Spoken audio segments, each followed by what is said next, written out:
अस्सलाम वालेकुम, welcome to creative Babar. और आज से हम Node.js विद MongoDB ट्यूटोरियल्स को स्टार्ट करने जा रहे हैं।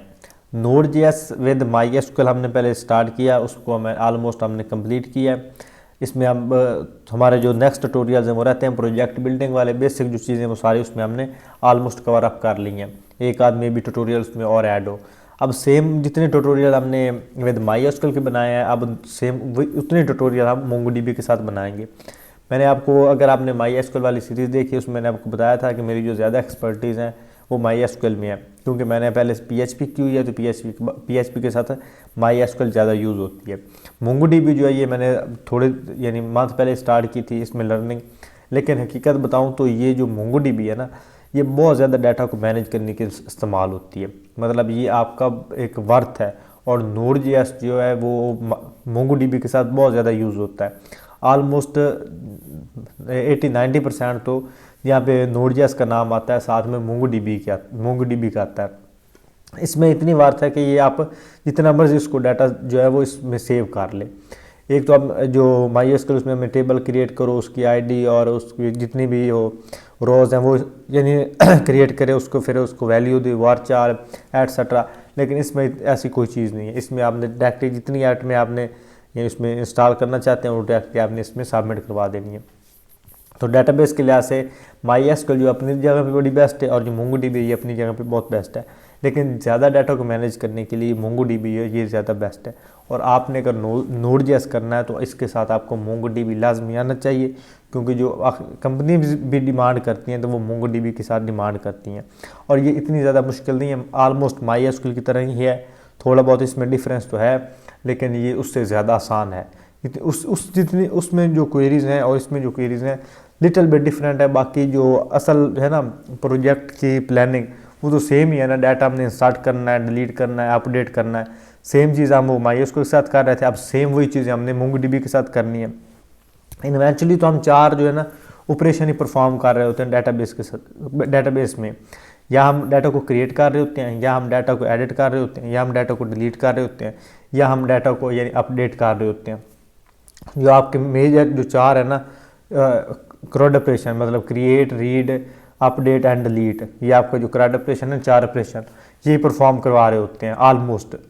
तो ये आपके MongoDB के साथ भी हैं और MySQL के साथ भी है। अगर और कोई डाटाबेस यूज़ करेंगे तो उसके साथ भी हैं।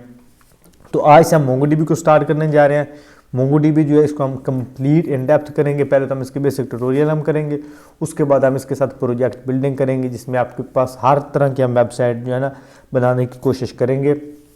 हर तरह से मुराद वो जो ज़्यादा बिजनेस टाइप हैं, ई-कॉमर्स है, LMS है, इस तरह की जो वेबसाइट हैं जो ज़्यादा मेजर यानी जिनके प्रोजेक्ट्स मिलते हैं। और उसके बाद दरअसल आपको एक आइडिया हो जाता है डाटा को मैनेज करने का। बाकी आपके पास को जो भी क्लाइंट कोई भी रिक्वायरमेंट रखता है तो आप उसको फाइनली आप कंप्लीट कर लेते हो, क्योंकि मेन तो आपके ऑपरेशन होते हैं ना, आपको वो आने चाहिए, आपको उस लैंग्वेज के साथ काम करना आना चाहिए। बाकी और प्लानिंग जो है वो हर प्रोजेक्ट के लिए डिफरेंट होती है। उनकी फाइल्स, उसमें डाटा इंसर्ट करना, और जो क्लाइंट की रिक्वायरमेंट भी हर प्रोजेक्ट के लिए अपनी होती है और डिफरेंट होती हैं।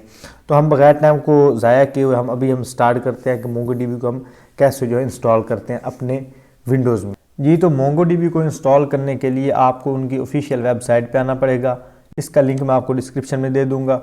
जैसे आप इस वेबसाइट के आप ऊपर आओगे, इसको विज़िट करोगे, इसके लैंडिंग पेज को, तो यहाँ पे एक बटन आ रहा है ट्राई फ्री, इसके ऊपर आपने क्लिक करना है। उसके बाद आपके पास ये बहुत से टैब्स आ रहे हैं, जिसमें आपके पास अटाल्स है, उसके बाद वन प्रीमिसेस है, टूल्स है, मोबाइल एंड एजेस है। तो आपने जो सेकंड वाला जिसके नीचे लिखा है MongoDB लोकली, इसके ऊपर आपने क्लिक करना है, क्योंकि हमने अपने कंप्यूटर में इंस्टॉल करना है, तो इसलिए MongoDB लोकली। इसमें आपके पास बहुत से जो है ना वर्जन्स आ रहे हैं, इंटरप्राइज आ रहा है, कम्युनिटी आ रहा है, ऊप्स आ रहा है, उसके बाद और भी 2 आ रहे हैं। लेकिन आपने कौन सा करना है, आपने कम्युनिटी सर्वर करना है, MongoDB कम्युनिटी सर्वर, इसके ऊपर आपने करना है क्लिक। जब आप क्लिक करोगे तो आपके पास यहाँ पे साइड पे आ रहा होगा इसका वर्जन। तो जो यहाँ पे ऑटोमेटिकली वर्जन सेलेक्ट होगा, आपने उसको वैसे ही सिलेक्ट रहने देना है, आपने इसको चेंज नहीं करना, क्योंकि ये बाय डिफ़ॉल्ट विंडोज़ के लिए सिलेक्ट है।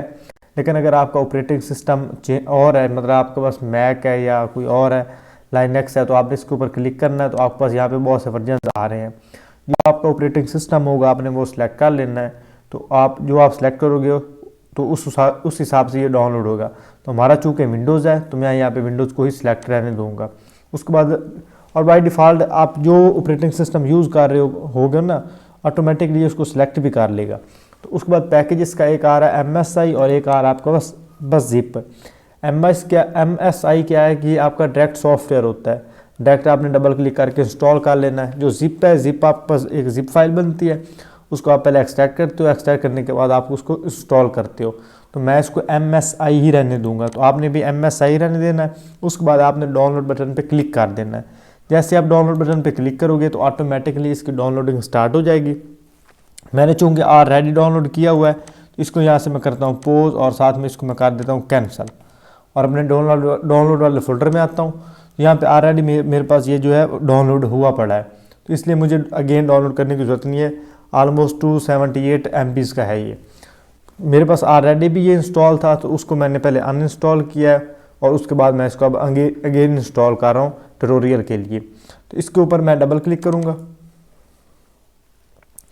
ये थोड़ी सी देर लेता है और ये इंस्टेड ऑफ जिस तरह से अगर आपने मेरी प्रीवियस कोर्स देखा जिसमें Node.js विद MySQL था, उसके इंस्टॉलेशन से ये थोड़ा सा ज़्यादा देर लेगा, क्योंकि उसमें आपके पास वो प्रॉपरली XAMPP सर्वर इंस्टॉल करना पड़ता है।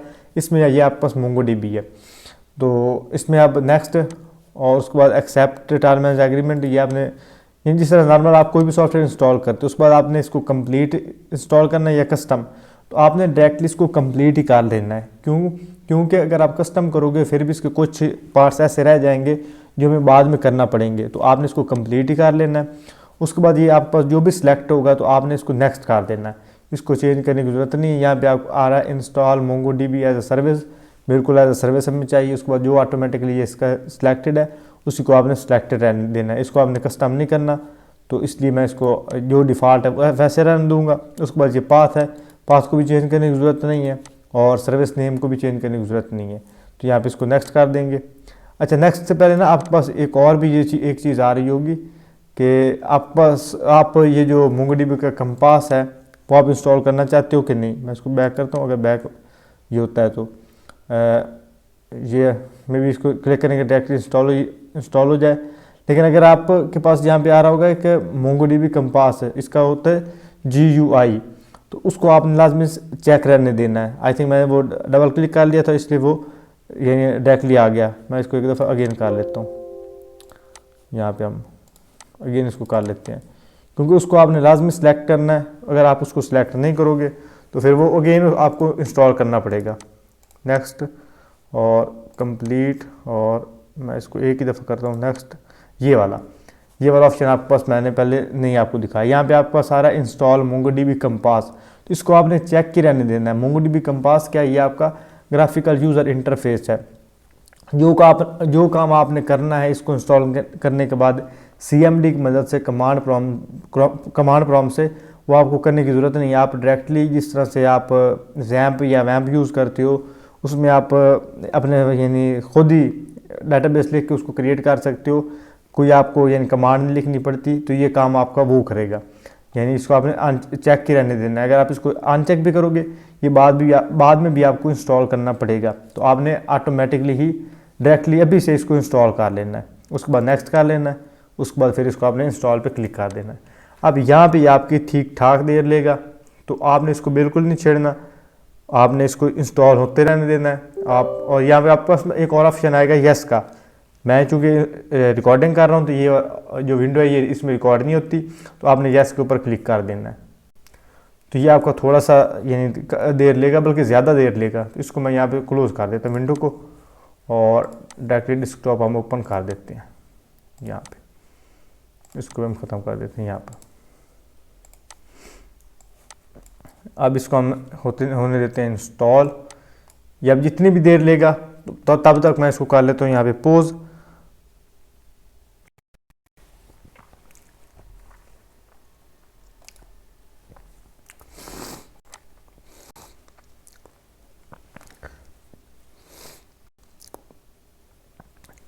जी, तो जब ये इंस्टॉल हो जाएगा तो ये आपके पास MongoDB जो कंपास है ये ऑटोमेटिकली ऊपर हो जाएगा। इसमें क्या है कि आपके पास जितनी भी डेटाबेसेस हैं वो यहाँ पे मौजूद हो जाती हैं।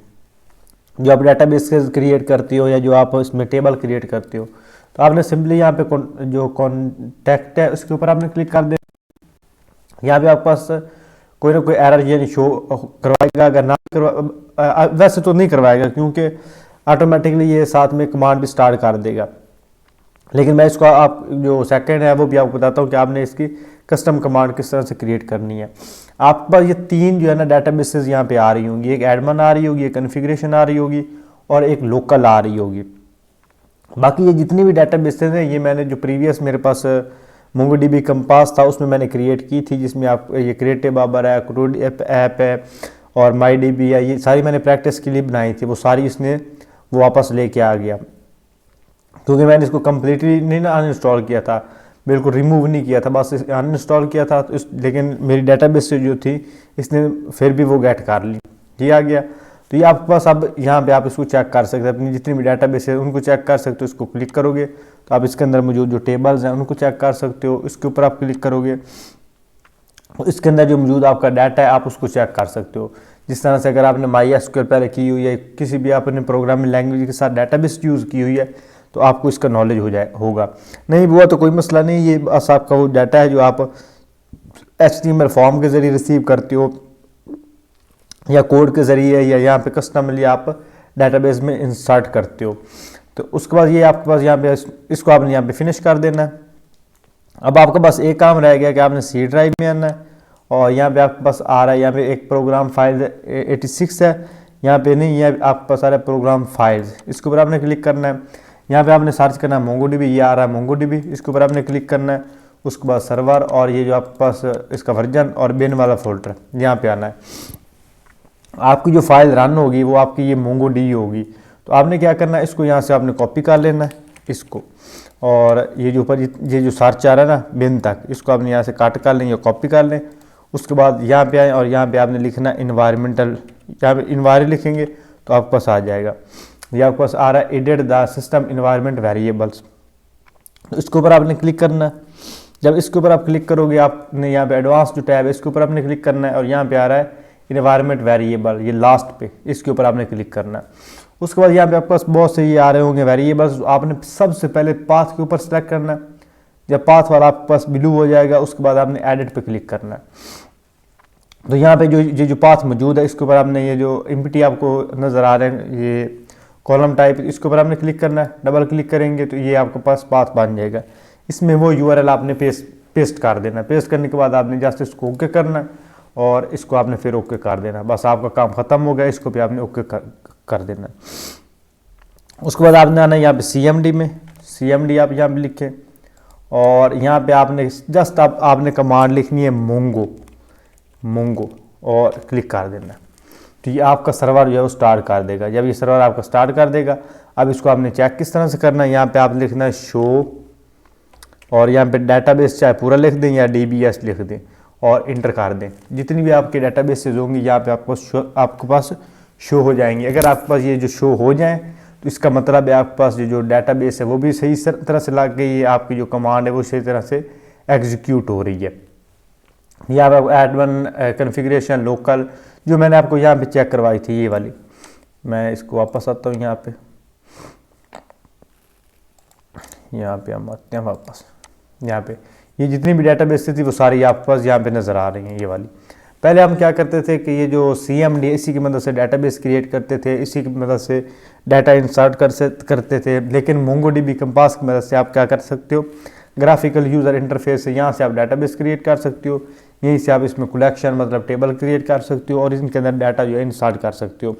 क्योंकि जो CMD है मैं अगर आप लोग मेरी प्रीवियस वीडियोस देखते आ रहे हो तो मैं CMD से जितना हो सकता है ना इससे किनारा करता हूँ। ज़्यादा मैं जो ग्राफिकल है ना इंटरफेस वाला काम इसके ऊपर फोकस करता हूँ, क्योंकि ये आसान है, सामने चीज़ें नज़र आ रही हैं और आसान चीज़ है। यहाँ पे हमने डेटाबेस क्रिएट करने हैं तो हमारा ठीक ठाक टाइम लग जाएगा। पूरी एक कमांड एग्जीक्यूट करेंगे, उसके बाद उसको चेक करेंगे तो हमारा टाइम लग जाएगा ना। तो हमने सिंपली यहाँ पे क्या करना है, क्रिएट डेटाबेस। और प्रोफेशनली तौर पे यही तरीका यूज़ होता है, ये वाला ग्राफिकल यूज़र इंटरफेस वाला। अब किसी के पास इतना टाइम होता है कि वो पूरी कमांड लिखे। हाँ, लर्निंग के लिए ठीक है, लर्निंग के लिए मैं जो अपकमिंग ट्यूटोरियल्स है उसमें आपको सारी कमांड्स सिखाऊंगा। डेटाबेस क्रिएट करना, कलेक्शन क्रिएट करना, डाटा इंसर्ट करना, वो सारी मैं आपको Node.js की सिखाऊंगा। लेकिन जो प्रोफेशनली होता है प्रैक्टिकली, वो ज़्यादा जो आपको इजी लगता है वो आपने यूज़ करना होता है, क्योंकि आपका फोकस होता है प्रोजेक्ट के ऊपर। आपका फोकस जो है अपनी वो प्रोग्रामिंग स्किल्स या अपना नॉलेज बढ़ाने का इतना ज़्यादा नहीं होता, ज़्यादा होता है आपके पास प्रोजेक्ट को डिलीवर करना कंप्लीट बना के। तो प्रोफेशनली आपका ये वाली चीज़ें इस्तेमाल होती हैं और ये आपने इस्तेमाल करनी है, क्योंकि ये आसान चीज़ें हैं। ये होगी, और उसके बाद ये आपने ना ये कमांड इसकी लाजमी बना लेनी है, क्योंकि आपकी जो फाइल रन होगी ये वाली MongoDB वाली। वैसे अगर आपको उसको रन करना होगा तो आप कंप्लीट इसको कॉपी करोगे, इस पाथ को सेट करोगे, उसके बाद इस फाइल को आप वहाँ पे फाइंड करोगे, फाइंड करने के बाद फिर इंटर करोगे और यहाँ पे CD लिख के। लेकिन ये क्या होगा, आप ये जो एडिट इन्वायरमेंटल वेरिएबल है उसके ऊपर आप करोगे तो आप आसानी के साथ आप जस्ट आपने मोंगो लिखना है और आपकी जो कमांड है वो एग्जीक्यूट हो जाएगी। तो इस तरह से आपने देखा कि हमने किस तरह से बड़ी आसानी के साथ आपने जो MongoDB है उसको अपने सिस्टम के ऊपर इंस्टॉल कर लिया। अगर आपका इसके रिलेटेड कोई भी इशू होगा, आपको इशू आए तो आप नीचे कमेंट सेक्शन में पूछ सकते हो। मेरा ख्याल है कि आपको कोई इशू नहीं आएगा, क्योंकि मैंने बिल्कुल आसान चीज़ें इसमें बताई हैं और इतना कोई मुश्किल काम भी नहीं था। फर्स्ट टाइम मुश्किल होती है, क्योंकि काफ़ी चीज़ें इंसान के जहन में होती हैं और वो सॉरी वो बंदा ये सोचता रह जाता है कि यार ये किस तरह से होगा। क्योंकि जब मैंने पहली दफ़ा इंस्टॉल किया था तो जब मेरी समझ ना एक खुशी की इंतहा नहीं थी कि यार ये भी MongoDB मैंने इंस्टॉल कर ली, क्योंकि मैं ऑलरेडी मैंने जो काम किया हुआ था वो मैंने काम किया हुआ था MySQL में। तो MongoDB जो है वो मेरे लिए एक अलग सी चीज़ थी। तो MongoDB जस्ट एक डाटाबेस है डाटा को स्टोर करने के लिए, और कोई इसमें जो है ना वो ज़्यादा वो रॉकेट साइंस नहीं है, बस एक डाटाबेस है जिस तरह से आपकी MySQL है। तो उसी तरह से ये सारा इसका काम होता है, बस इसके थोड़े से ऑप्शन जो हैं उससे थोड़े से मुख्तलिफ हैं। तो अगर आपने पहले मेरी Node.js विद MySQL वाली सीरीज़ देखी हुई है तो ये आपके लिए बहुत ज़्यादा आसान हो जाएगा। तो आई होप आपको वीडियो पसंद आई होगी। अगर आपको वीडियो पसंद आए वीडियो को लाइक करें। अगर आप चैनल पहली दफ़ा विजिट कर रहे हैं तो चैनल को लाज़िमी सब्सक्राइब करें, क्योंकि इस सीरीज़ में Node.js विद MongoDB के साथ अपकमिंग जो वीडियोज़ हैं वो बहुत ज़्यादा इंटरेस्टिंग है। एक तो बेसिक चीज़ें होंगी, उसके बाद डायरेक्टली जो रियल टाइम प्रोजेक्ट्स होंगे डाटाबेस के साथ वो हम बनाएंगे। तो इंशाल्लाह हम इस जो प्लेलिस्ट है इसको कंप्लीट नेक्स्ट लेवल तक लेके चलेंगे। इसमें हम बिज़नेस, ई-कॉमर्स, LMS सारी वेबसाइट बनाने की कोशिश करेंगे। जहाँ तक मेरे लिए पॉसिबल हुआ वो मैं वहाँ तक इसमें अपनी जो द बेस्ट है वो आपको देने की कोशिश करूँगा और अपनी तमाम जो एफर्ट इसमें पुट करूँगा। तो इंशाल्लाह मिलते हैं किसी अगली वीडियो में, तब तक के लिए अल्लाह हाफ़िज़। अस्सलाम वालेकुम, वेलकम टू क्रिएटिव बाबर। और आज हम देखेंगे कि किस तरह से हम Node.js की मदद से MongoDB डाटाबेस में डाटाबेस को क्रिएट कर सकते हैं, कलेक्शन को क्रिएट कर सकते हैं और इसमें किस तरह से हम डाटा जो है उसको इंसर्ट कर सकते हैं।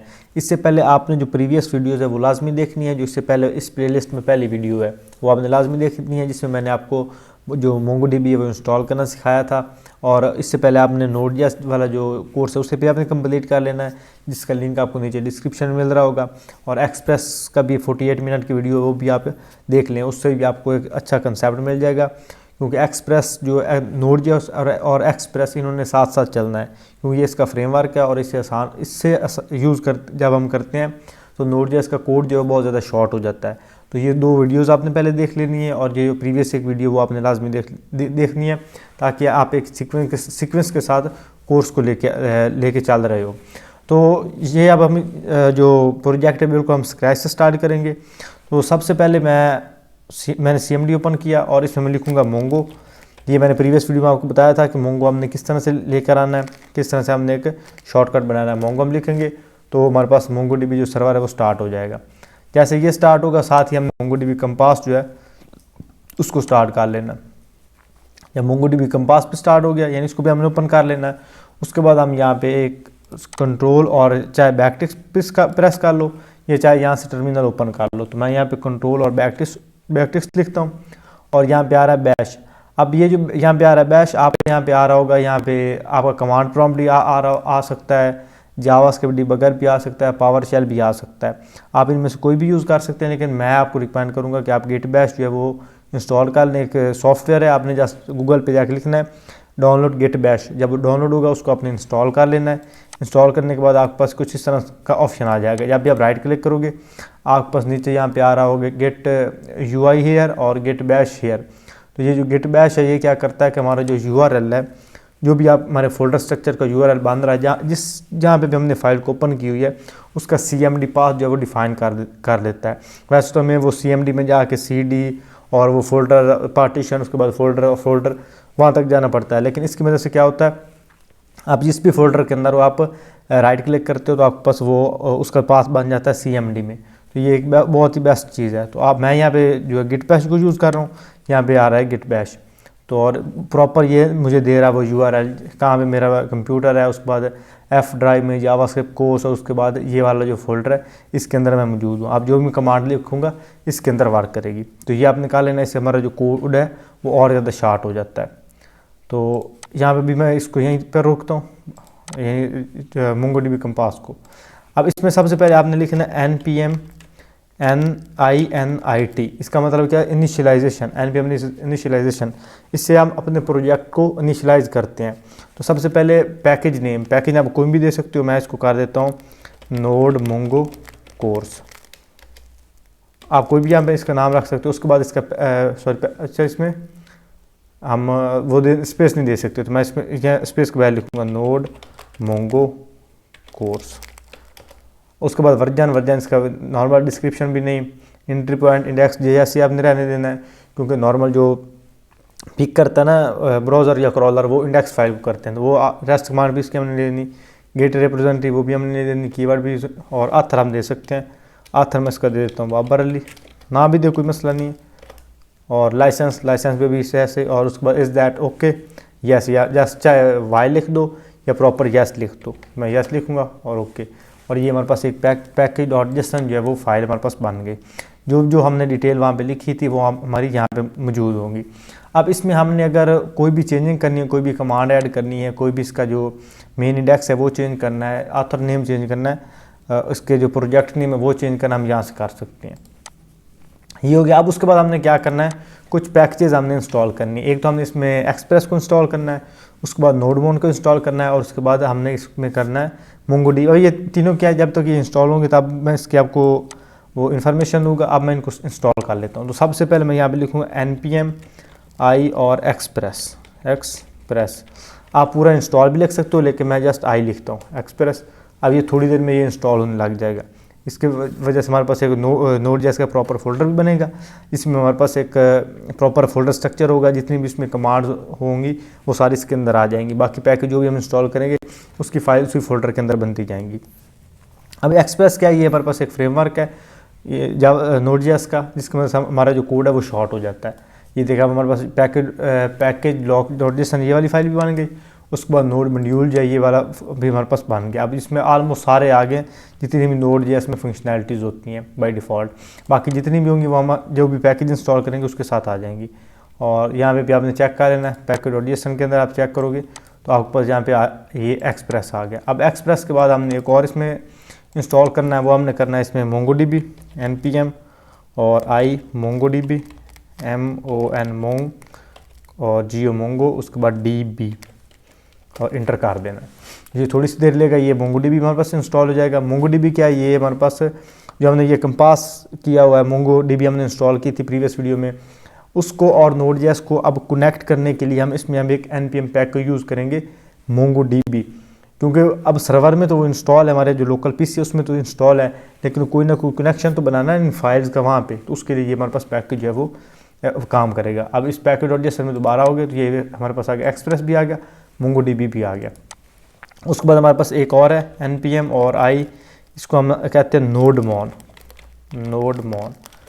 अब नोडमोन क्या करता है, नोडमोन हमारे पास एक समझ ले ऑटोमेटिकली सर्वर को रन करता है। वैसे हम अगर Node.js में फाइल कोई प्रोजेक्ट बना रहे हैं तो हर दफ़ा हमें एक टेस्ट कमांड लिख के उसके बाद इंटर करना पड़ता है, वो कमांड एग्जीक्यूट होती है।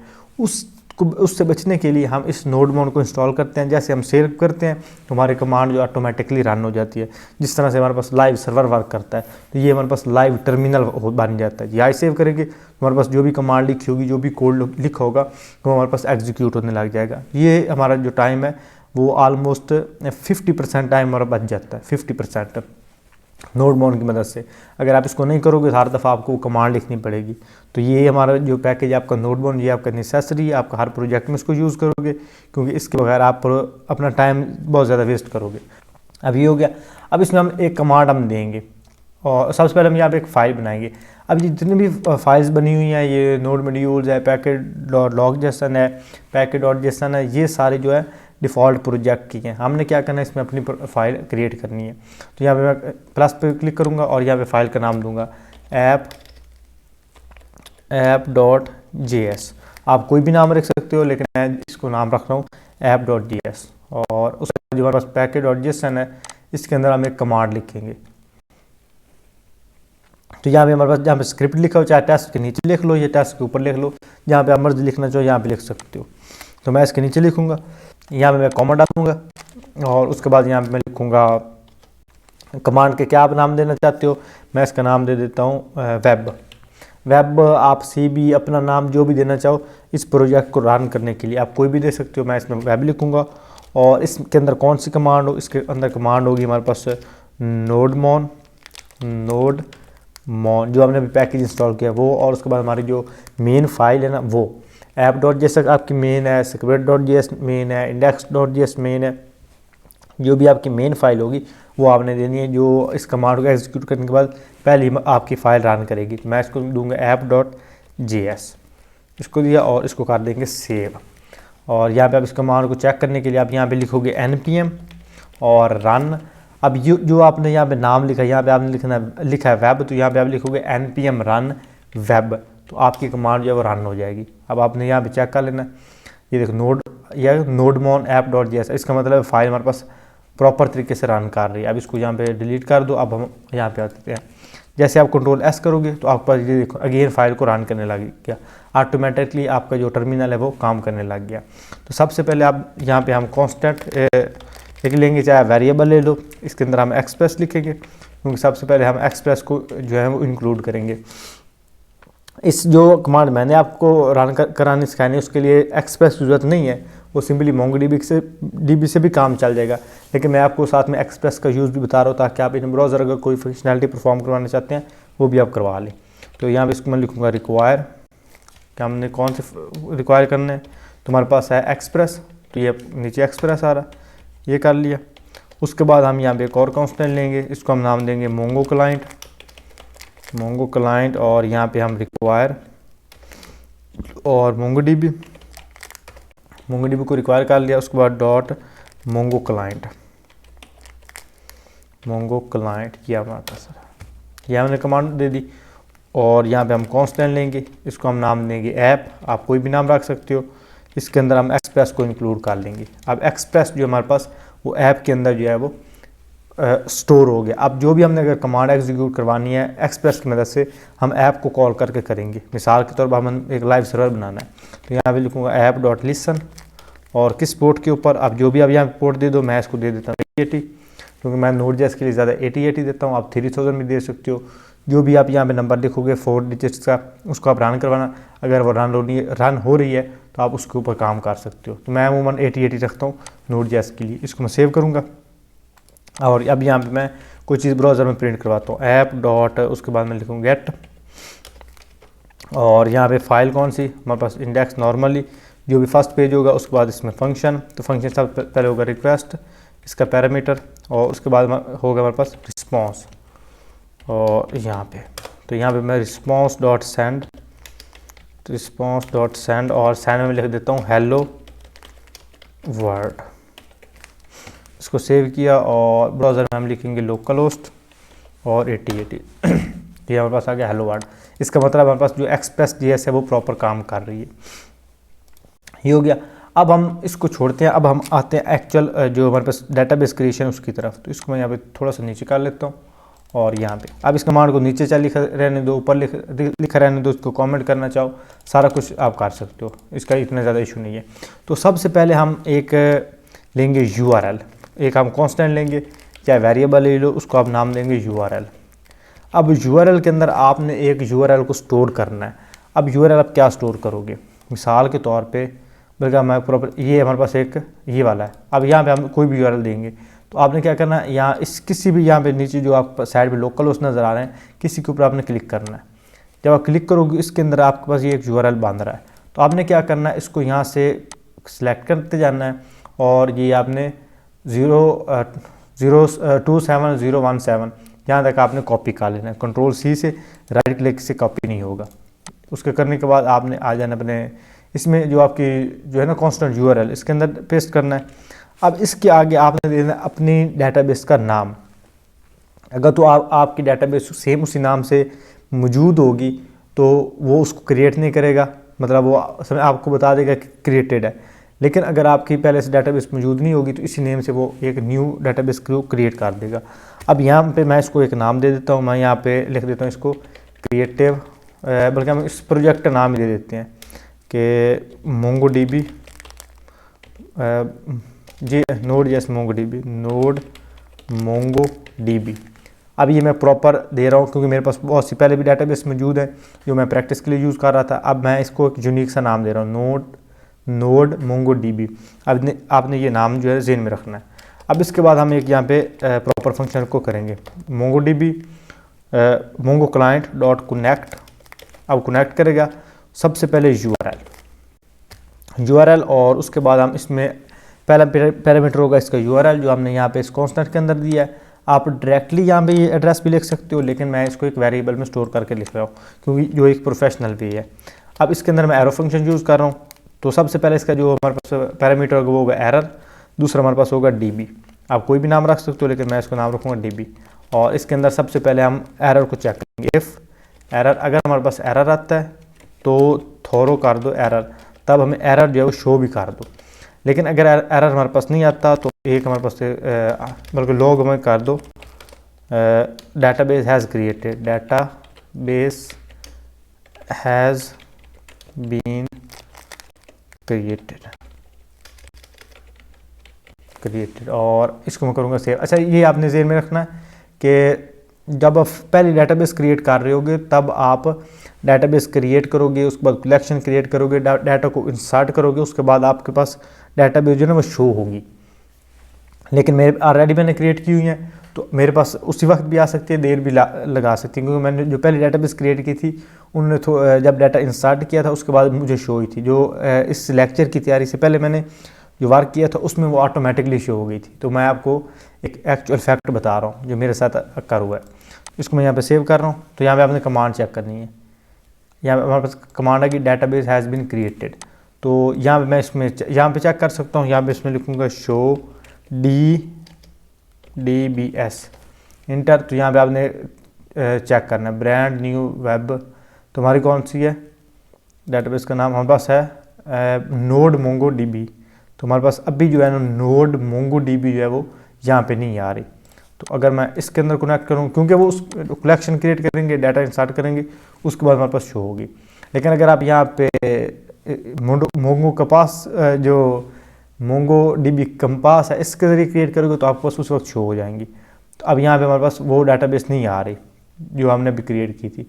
अब क्या करेंगे, अब आपने ये कमांड देखनी है। अब कमांड में हमारे पास आ गया डेटाबेस हैज़ बीन क्रिएटेड। इसका मतलब है कि डेटाबेस हमारे पास जो है वो क्रिएट हो चुकी है। लेकिन हम उसे किस तरह से चेक करेंगे, हम उसमें कलेक्शन भी क्रिएट करेंगे और उसके अंदर डाटा भी इंसर्ट करेंगे, उसके बाद हम उसे चेक कर सकेंगे। तो मैं अब क्या करता हूँ, इसमें मैं जो कलेक्शन है उसे भी क्रिएट करता हूँ। तो इसको मैं यहाँ पे कमेंट कर देता हूँ और इसके बाद यहाँ पे एक हम कांस्टेंट लेंगे, कांस्टेंट, और इसको मैं नाम दूंगा DBO और इसको मैं अगर लिखूँगा DB.DB और बल्कि इसके से पहले हम बल्कि ठीक है इसके अंदर आप डेटाबेस का नाम जो है वो लिख लेते हैं। अब डेटाबेस का हमारे पास नाम क्या है, नोड MongoDB। इसको हम यहाँ से कट कर लेंगे। अब URL के अंदर यही हमने URL रहने देना है, लेकिन डेटाबेस के अंदर हम इसको स्टोर करवा लेंगे। अब ये हमारा क्वेरी के तौर पे यूज़ होगा। और उसके बाद हम यहाँ पे लिखेंगे DBO। अब DBO क्या, DBO के अंदर ये वाली डेटाबेस मौजूद है डॉट क्रिएट कलेक्शन। अब अगर आपने MySQL की हुई है तो क्रिएट कलेक्शन का मतलब है टेबल्स। हमारे पास MySQL में टेबल्स होते हैं, लेकिन Node.js और MongoDB के अंदर हमारे पास मौजूद होते हैं कलेक्शन। सेम वही टेबल्स वाला काम होता है, टेबल ही होते हैं, लेकिन इसमें उसका नाम होता है कलेक्शन। तो इसमें वहाँ पे हमने लिखा था क्रिएट टेबल, यहाँ पे हम लिखेंगे क्रिएट कलेक्शन। और कलेक्शन का हम यहाँ पे नाम देंगे, तो मैं इसका नाम दे देता हूँ स्टूडेंट्स। और उसके बाद इसके भी 2 पैरामीटर होंगे, यानी इसके आगे भी एक फंक्शन चलेगा। तो सबसे पहले मैं एरर फंक्शन यूज़ कर रहा हूँ। पहला पैरामीटर इसको हम देंगे एरर, उसके बाद हम इसको देंगे रिस्पॉन्स। और यहाँ पे अगर हमारे पास एरर आता है तो यहाँ पे मैं कर दूंगा इफ़ एरर। अगर हमारे पास एरर आता है तो क्या करो, थोरो एरर। तो क्या करो, मैं एक एरर जो है वो शो कर दो, थोरो एरर। और अगर हमारे पास नहीं आता तो मैं console.log में शो करवा दो कलेक्शन हैज़ क्रिएटेड। और ये जो हमारे पास db है इसको हम यहाँ पे बाद में क्लोज कर लेंगे, db.close। अच्छा, ये जो हमारे पास db है ना, ये वाली, इस जो console.log के बाद भी इसको हम क्लोज कर सकते हैं, बल्कि करना भी चाहिए था लेकिन मैंने यहाँ पे नहीं किया, यहाँ पे कर रहा हूँ। जब db.close करेंगे आई थिंक इसकी वजह से भी जल्दी डेटाबेस जो है क्रिएट हो जाती है। अब इसको मैं करूँगा यहाँ पे सेव। अब यहाँ पे हमने कमांड चेक करनी है। अब कमांड यहाँ पे हमारे पास आ गई कलेक्शन हैज़ क्रिएटेड, तो हमने इसमें यहाँ पे मज़ीद इसको रीलोड करके चेक कर लेना। तो ये आगे नोड मोंगो डीबी, इसको इंटर करेंगे तो ये स्टूडेंट वाला हमारे पास जो कलेक्शन था, टेबल था, वो क्रिएट हो गया। अब इसमें मज़ीद आपको मैं एक दफ़ा चेक करके दिखा देता हूँ। अभी आपने हमने स्टूडेंट वाला क्रिएट किया था, अब मैं यहाँ पे इसमें कस्टमर्स लिख देता हूँ, कस्टमर्स। इसको मैं काट कर लेता हूँ, कस्टमर्स, और इसको करता हूँ सेव। और कलेक्शन हैज़ बीन क्रिएटेड, और इसको हम यहाँ पे करेंगे रीलोड। तो ये हमारे पास कस्टमर्स भी आ गया। तो अब ये जो हैक था इसका ये था कि जब db.close आप लिखोगे उसके बाद आप चाहे डाटा जो है वो इंसर्ट करो ना करो, आप पास मोंगो कंपास के अंदर जो है वो कंपास जो है इसके अंदर आपके पास डाटाबेस जो है शो हो जाएगी। और अगर यहाँ पे आप चेक करोगे तो यहाँ पे भी आप अगेन लिखोगे शो dbs और इंटर करोगे तो यहाँ पे आपके पास आ जाएगी नोड मोंगो db। तो यहाँ पे भी आपके पास डाटाबेस जो आ गई। यहाँ पे चेक करने की ज़रूरत ही नहीं है, जब आपके पास इस जो कंपास है इसके अंदर आ रही है तो इसका मतलब आपको वहाँ पे चेक करने की ज़रूरत ही नहीं है। अब ये हो गया। अब हम इसके अंदर जो है डाटा वो भी इंसर्ट कर सकते हैं। तो डाटा को इंसर्ट करने के लिए मैं क्या करूँगा, इस कंप्लीट को मैं यहाँ पे करता हूँ कमेंट आउट। ये अब कोड जो मैं कमेंट आउट इसलिए कर रहा हूँ ताकि आपको पता चले कि कलेक्शन के लिए क्या है, और उसके इतना ज़्यादा कोई इसमें डिफरेंस नहीं है। बस आपने सिंपली एक 2 कमांडें चेंज करनी है, बाकी सारा आपका जो काम ऑलमोस्ट सेम ही है। तो यहाँ पे हम एक वेरिएबल लेंगे, उसको हम नाम देंगे वेर ऑब्जेक्ट माई ऑब्जेक्ट आप कोई भी नाम दे सकते हो। इसके अंदर फर्स्ट जो होगा नेम, इसके अंदर मैं नेम स्टोर करना चाहता हूँ और इसकी वैल्यू में दे देता हूँ बाबर अली। अब नाम यहाँ भी लिख लूँगा बाबर अली। और सेकंड इसका मैं पैरामीटर जो है वो कर देता हूँ क्लास। तो क्लास में इसमें मैं लिखूँगा जो एक्चुअल है मेरा BSc सॉफ्टवेयर इंजीनियरिंग। और उसके बाद मैं इसमें अपना लिख देता हूँ एड्रेस स्मॉल लिख देता हूँ, और एड्रेस में यहाँ पे पाकिस्तान तो मैं पाकिस्तान लिख देते हैं, हमें बस चेक ही करना पाकिस्तान। ये हो गया। और अब यहाँ पे मैं DBO जिसके अंदर हमारे पास डेटाबेस क्रिएट है, अब डेटाबेस मौजूद है। अब यहाँ पे क्या है, ये जो DBO ये रिप्रेजेंट कर रही है हमारी नोड मोंगो DB को, इसको ये रिप्रेजेंट कर रही है। तो इसके आगे लिखूँगा डॉट, और उसके बाद कलेक्शन का नाम लिखूँगा।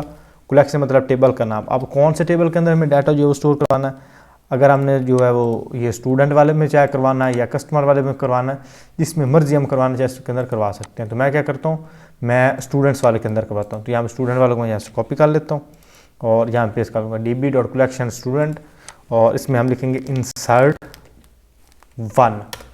एक इसके अंदर डाटा जो है इंसर्ट करो। तो इसके अंदर सबसे पहले जो मैं इसको पैरामीटर दूंगा वो इसकी वैल्यू दूंगा। तो वैल्यू इसकी हमारे पास क्या है, माई ऑब्जेक्ट। ये माई ऑब्जेक्ट जो है ये इसके अंदर इंसर्ट करो, माई ऑब्जेक्ट। उसके बाद यहाँ पे मैं कॉमा, और इसके अंदर भी एरो फंक्शन हम लगाएंगे। पहला हम इसको लेंगे रिस्पॉन्स और एरर, और सेकंड हम इसको देंगे रिस्पॉन्स, और यहाँ पे हम इसको भी रन करवाएंगे। तो इसके लिए भी हम सबसे पहले इसमें एरर जो है उसको थॉरो कराएंगे। अगर हमारे पास एरर आता है तो थॉरो कर दो हमें एरर, तब एरर शो कर दो। लेकिन अगर नहीं आता तो हमें कंसोल में शो करवा दो कि डॉक्यूमेंट इंसर्टेड, और ये जो DB है हो इसको क्लोज कर दो, db.close। ये हमारे पास डाटाबेस है ना, ये वाली इसको क्लोज़ कर दो, जिस तरह से हमने यहाँ पे किया था, और इसको यहाँ पे हम कर देंगे और सेव किया। अब यहाँ पे हमने इसका CMD चेक कर लेना, डॉक्यूमेंट इंसर्टेड, और जैसे हम यहाँ पे इसको करेंगे ओपन, इसके ऊपर क्लिक करेंगे तो यहाँ पे जो हमने डाटा वहाँ पे दिया था वो सारा हमारे पास यहाँ पे आ गया। यहाँ पे देखो आईडी आ गई, ये ऑटोमेटिकली आईडी को जनरेट कर देता है। जो MySQL उसमें तो हमें आईडी लिखनी पड़ती थी ना, लेकिन यहाँ पे हमें आईडी लिखनी नहीं पड़ती।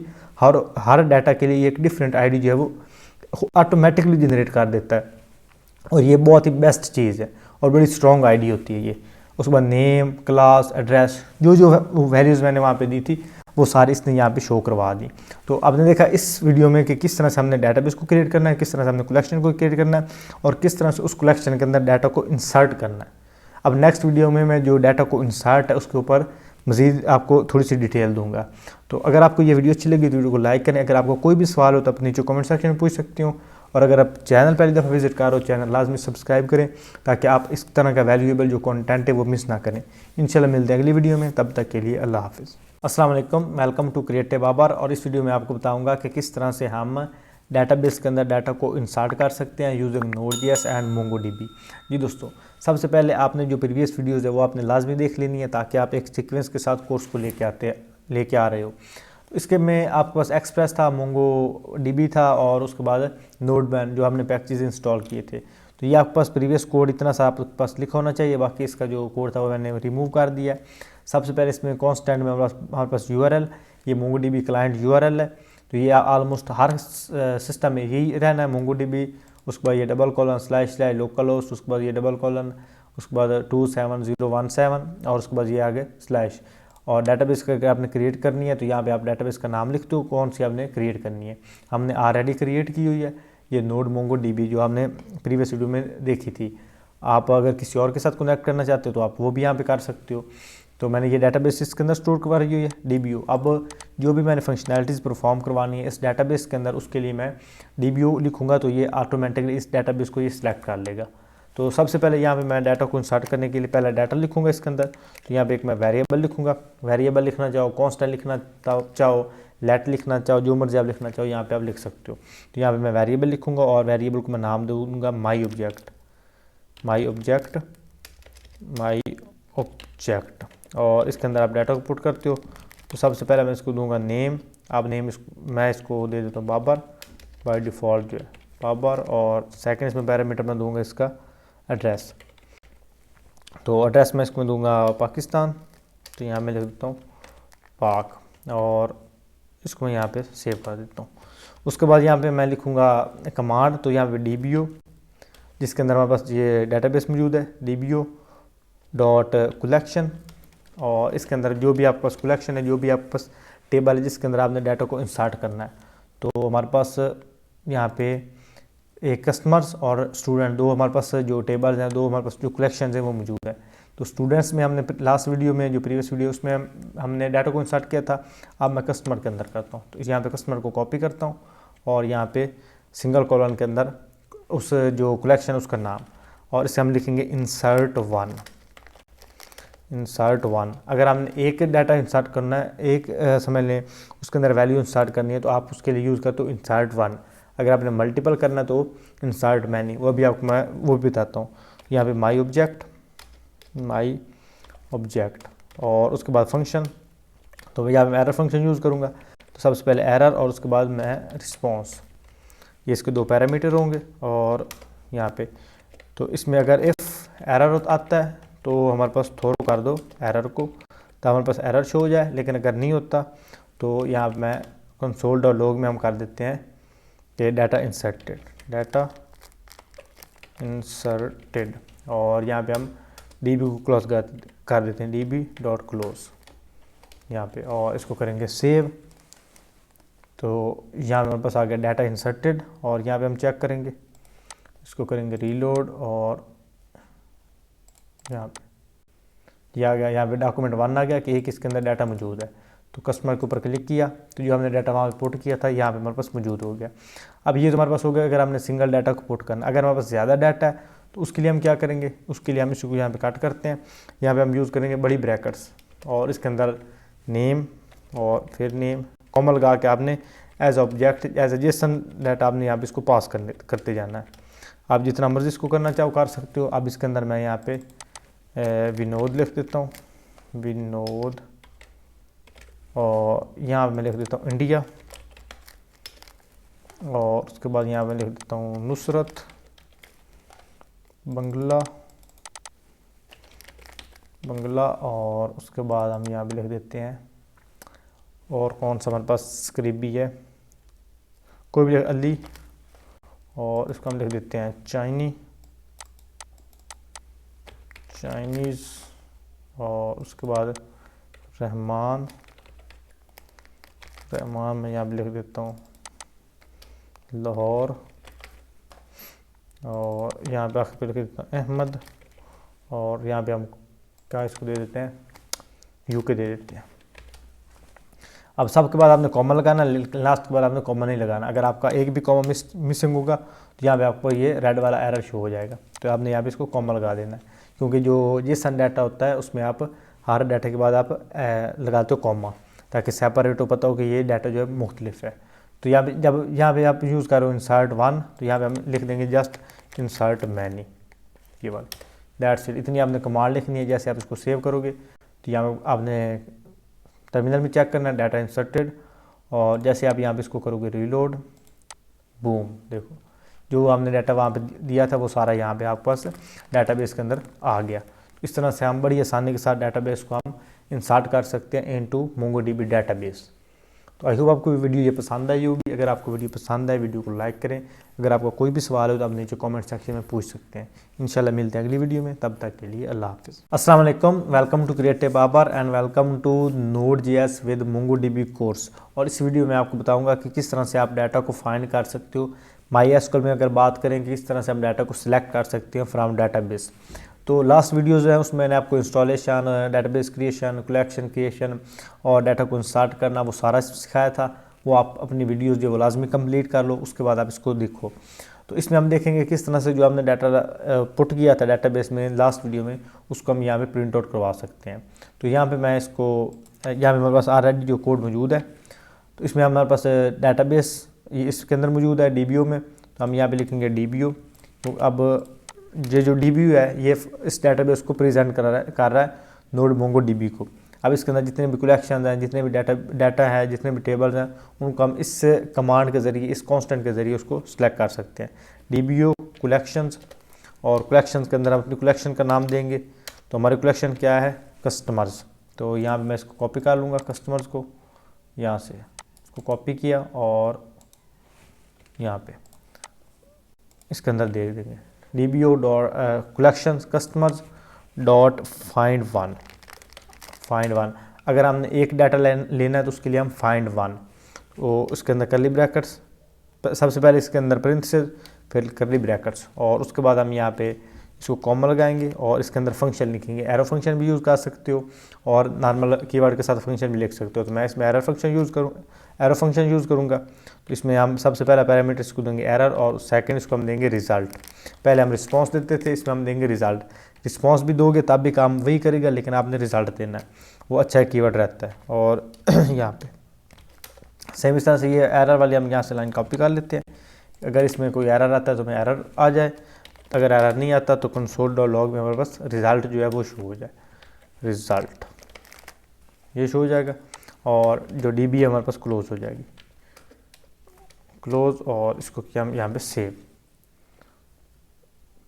तो ये हमारे पास जो फर्स्ट डाटा है बाबर पाक, ये हमारे पास आ गया, जिसके अंदर पहले वाला है, मतलब बाबर पाकिस्तान, एड्रेस पाकिस्तान।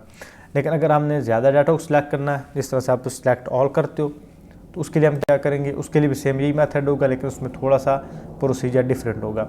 उसमें जहाँ पे आप फाइंड वन लिखते हो, यहाँ पे आप वन जो है वो डिलीट कर दोगे।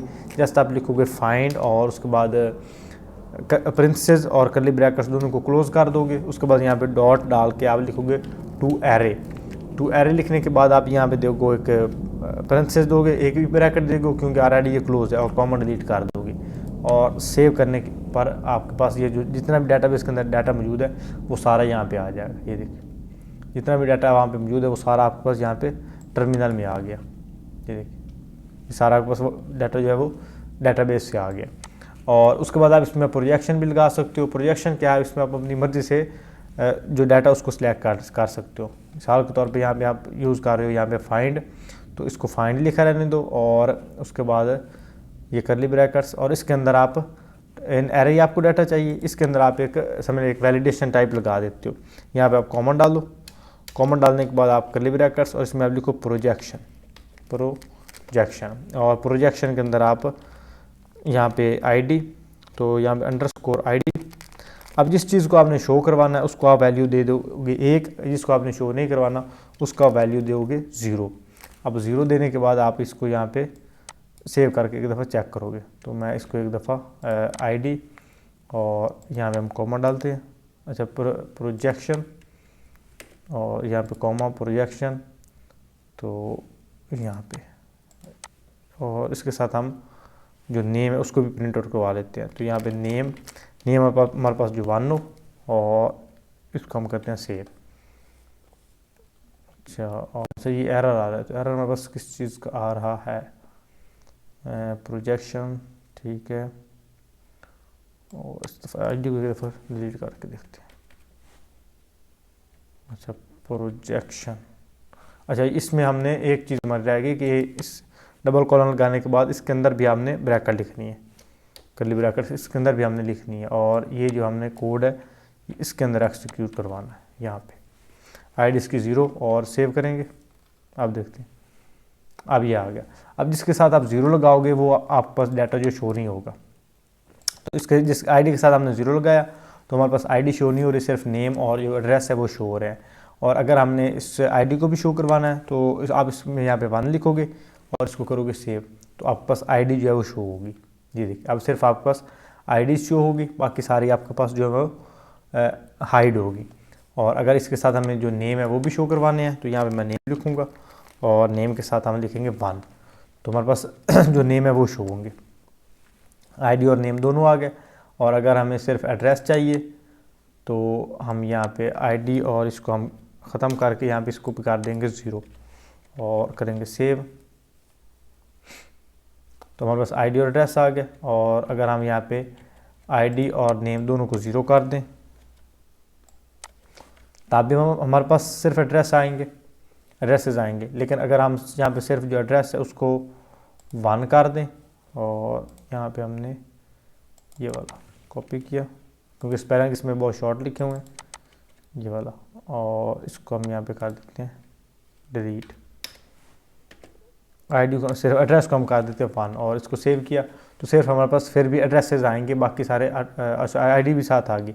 अच्छा, आईडी को शो करने के लिए या हाइड करने के लिए हमें यहाँ पे उसको वैलिडेशन लगानी पड़ेगी कि अगर हमने आईडी लगानी, क्योंकि आईडी जो है वो बाय डिफ़ॉल्ट शो होती है। तो अगर हमने इसको शो करवाना है तो हम 1 लगाएंगे, अगर शो नहीं करवाना तो हम इसके साथ 0 लगाएंगे। यहाँ पे सेव किया तो हमारे पास सिर्फ जो एड्रेसेस है वो आएंगे, और जो नेम है जो उसको हमने नहीं लिखा वो ऑटोमेटिकली हमारे पास 0 हो जाएगा। तो इस तरह से आप जो अपनी मर्ज़ी से जो डाटा है उसको आप प्रोजेक्शन के ज़रिए आप फाइंड कर सकते हो, एक तरह का आप वहाँ पे फ़िल्टर लगा सकते हो। तो आई होप आपको ये भी इस वीडियो भी समझ आई होगी। अगर आपका कोई भी इसके रिलेटेड सवाल है तो अभी आप नीचे कमेंट सेक्शन में पूछ सकते हो। अभी हम सिर्फ जो CM मतलब कमांड के ज़रिए हम इसको सीख रहे हैं, मतलब सिर्फ कोड के ज़रिए। इंशाल्लाह जो अपकमिंग वीडियोज़ होंगी इस बेसिक कोर्स के बाद जो एक्चुअल प्रोजेक्ट बिल्डिंग होगी उसमें सेम ये जो प्रोसीजर्स है वो हम एक्चुअल में फ्रंट एंड के साथ इसको हैंडल करेंगे, फॉर्म के साथ, क्लिक के साथ, मतलब जिस तरह से आप इवेंट्स लगाते हो उन इवेंट्स के ऊपर हम इनको हैंडल करेंगे। तो इंशाल्लाह आप करेंगे। उससे पहले आपको ये जो वीडियोज़ हैं, ये जो आपके पास कंसेप्ट है ये कवर अप होना चाहिए। अगर आपका ये कंसेप्ट कवर अप नहीं होगा तो वो वीडियोज़ जो है आपके लिए कंटिन्यू करना मुश्किल होंगी। तो अभी जिस तरह से मैं आपको सिखा रहा हूँ उस तरह आप इसको प्रैक्टिस करो, मल्टीपल डाटा को इंसर्ट करो, मल्टीपल डाटा को और फिल्टर लगाओ, और कोई समय में आपको कोई भी डाउट आता है तो आप नीचे कमेंट सेक्शन में पूछ सकते हो, गूगल से सर्च आउट भी कर सकते हो। तो आई होप आपको वीडियो पसंद आई होगी। अगर आपको वीडियो पसंद है वीडियो को लाइक करें। इंशाल्लाह मिलते हैं अगली वीडियो में, तब तक के लिए अल्लाह। अस्सलाम वालेकुम, welcome to creative Babar and welcome to Node.js with MongoDB course. और इस वीडियो में मैं आपको बताऊंगा कि किस तरह से आप एक क्वेरी जो है वो सेट कर सकते हो। एक क्वेरी की मदद से आप सिलेक्टेड जो डाटा है, अपनी मर्ज़ी से जो डाटा है स्पेसिफिक, उसको आप सेलेक्ट कर सकते हो। इसे आप सर्च बॉक्स जो है ना, जिस तरह से आप सर्च बॉक्स आपके ऊपर वेबसाइट के ऊपर लगा होता है, आप सर्च कीवर्ड लिखते हो और सर्च करते हो तो वो वाला जो डाटा आपके पास आ जाता है। तो ये जो वीडियो है, ये जो क्वेरी है, ये उसके लिए ज़्यादा यूज़फुल है। इसके अलावा और भी सर्च फिल्टर लगा सकते हो डाटा को सिलेक्ट करने के लिए, और किसी भी इवेंट के ऊपर आप इसको कॉल कर सकते हो। तो ये आपके पास जो बेसिक कोड है वो इस तरह से आपके पास मौजूद होना चाहिए। अब ये मेरे पास जो DBO है, इससे प्रीवियस जो वीडियोज़ हैं वो आपने लाजमी देखी हो। अगर आप वो वीडियो स्किप करके आ रहे हो फिर आपको नहीं समझ आएगी। अगर आप फर्स्ट टाइम व्यूअर हो तो आप एक दफ़ा चैनल को लाजमी विजिट करें, आपको पता चलेगा कि आपके लिए कितना वैल्यूएबल कंटेंट मौजूद है जावास्क्रिप्ट के रिलेटेड, जावास्क्रिप्ट के related, HTML CSS, almost web development के मुतल्लिक आपके लिए बहुत ही इंपॉर्टेंट जो है वो डाटा मौजूद है, और अपकमिंग जो है वो इससे भी ज़्यादा इंटरेस्टिंग होने जा रहा है। तो सबसे पहले इसमें मैं DBO मतलब डेटाबेस, और उसके बाद हम इसमें लिखेंगे डॉट कलेक्शन, कि कौन सी कलेक्शन, कौन सा जो टेबल, तो हम यहाँ पे अपने टेबल का नाम देंगे। तो टेबल हमारे पास कस्टमर है, तो इसी को मैं यहाँ से कॉपी करूँगा और यहाँ पे कस्टमर, और उसके बाद यहाँ पे हम लिखेंगे डॉट फाइंड, ये ऊपर वाला फाइंड, और यहाँ पे उसके बाद टू एरे, मतलब जितना भी एरे हो, जितना भी डाटा होगा इन एरे हमारे पास शो हो जाए। तो उसके बाद हम यहाँ पे इसमें सबसे पहले एरर पैरामीटर पास करेंगे, एरर सेकंड इसमें हम पास करेंगे रिज़ल्ट, और इसको हम यहाँ पे प्रिंट आउट करवा देंगे। तो सबसे पहले एरर को शो करने के लिए ये कमांड होगी अगर हमारे पास एरर आता है, लेकिन अगर हमारे पास एरर नहीं आता तो हमारे पास रिज़ल्ट जो है वो आ जाए। ये अब ये तुम्हारे पास इसका बेसिक कोड होगा जो कि आप ऑलमोस्ट आप हर कमांड में देखते हो। अब यहाँ पे ऊपर आपने लगानी है क्वेरी, तो यहाँ पे आप एक वेरिएबल लिखो और इसको लिख दो क्वेरी, और इसके अंदर आप पुट कर दो कि जो नेम है अली, मतलब जिसके साथ अली नेम हो उसका सारा डाटा हमारे पास प्रिंट आउट हो। तो अब ये जो क्वेरी है इसको आप यहाँ से कॉपी करो और यहाँ पे लगा दो। अब डायरेक्टली ये जो कमांड है नेम बाब अली, ये आप यहाँ पे भी लिख सकते थे, लेकिन ये कोई प्रोफेशनल वे नहीं है। प्रोफेशनल वे ये है कि इसको आप अलग से एक वेरिएबल के अंदर लिखो, और इसको हम करेंगे यहाँ पे हम इसको क्लोज़ करेंगे db.close, और फिर इसको जैसे हम सेव करेंगे तुम्हारे टर्मिनल में ये रिज़ल्ट ओपन होना चाहिए। तो अली नाम का हमारे पास ये जो रिज़ल्ट है मौजूद है। अब हमारे पास किस नाम का रिज़ल्ट मौजूद नहीं है, हमारे पास आई थिंक साबिर, तो मैं यहाँ पे साबिर लिखूँगा और सेव करूँगा। तो यहाँ पे हमारे पास उसका कंटेंट मौजूद नहीं है, तो हमारे पास एम्प्टी एरे आ गया। अगर आप यहाँ पे CMD को अगर गौर से आप देख रहे हो तो यहाँ पे आप एक दफ़ा देखो, ये आपके पास एम्प्टी एरे आ रहा है। और अगर यहाँ पे मैं बाबर लिखूँ, क्योंकि चूँकि बाबर ऑलरेडी मौजूद है, तो इसको सेव करूँगा, तो जो बाबर के रिलेटेड कंटेंट है वो हमारे पास शो करेगा। तो बाबर भी इसने नहीं करवाया, तो I think may be capital था या स्पेलिंग मिस्टेक होगी, ये आ गया। हाँ, बाबर के रिलेटेड हमारे पास, क्योंकि ये जो जावास्क्रिप्ट है ये केस सेंसिटिव भी है, तो ये आपके पास बाबर और बाबर जो रिज़ल्ट थे यहाँ पे हमारे पास प्रिंट आउट हो गया। 2 दफ़ा उसने जो रिज़ल्ट है वो प्रिंट आउट करवा दिया। अच्छा, हो गया। अभी ये आपका पास होगा स्पेसिफिक फ़िल्टर, जो आप किस स्पेसिफिक नेम के ऊपर या एड्रेस के ऊपर आप इसको लगाना चाहो, ID के ऊपर लगाना चाहो, वो आप लगा सकते हो। अब इसके बाद जो हमारे पास है वो हमारे पास है कीवर्ड के मुताबिक। अगर हमारे पास कोई कीवर्ड ऐसा आ जाता है तो उसके लिए आप यहाँ पे लिखोगे नेम, और यहाँ पे आप स्लैश, और फिर स्लैश, इसके अंदर आप ये ऊपर ये साइन डालोगे, ये शिफ्ट दबा के 6 के ऊपर ये साइन मेरे पास मौजूद है, आपके पास में भी थोड़ा सा डिफरेंट हो। तो इसका मुझे जो नाम है वो मेरे जहन से उतर गया है। अब यहाँ पे अपना वो कीवर्ड देना है कि A से स्टार्ट होने वाला आपके पास डाटा शो हो, आपके पास B से स्टार्ट होने वाला डाटा शो, वो आपने यहाँ पे देना है। तो मैं यहाँ पे दे रहा हूँ कि जो डाटा A से स्टार्ट होता है वो हमारे पास शो हो, नेम के अंदर जो भी नेम हमारे पास A से स्टार्ट होता है वो हमारे पास यहाँ पे शो हो जाए। इसको मैं यहाँ पे सेव करूँगा। तो A से हमारे पास अहमद और अली स्टार्ट होते थे, तो दोनों A और अहमद और अली हमारे पास आ गया। और अगर हम यहाँ पे करूँगा सी के नाम से, सी वर्ड से, तो सी वर्ड से हमारे पास कोई भी नहीं है, तो ये हमारे पास एम्प्टी एरे आ गया। और अगर यहाँ पे मैं दूँ आर, आगे हमारे पास रहमान होगा, तो यहाँ पे हमारे पास आ गया रहमान।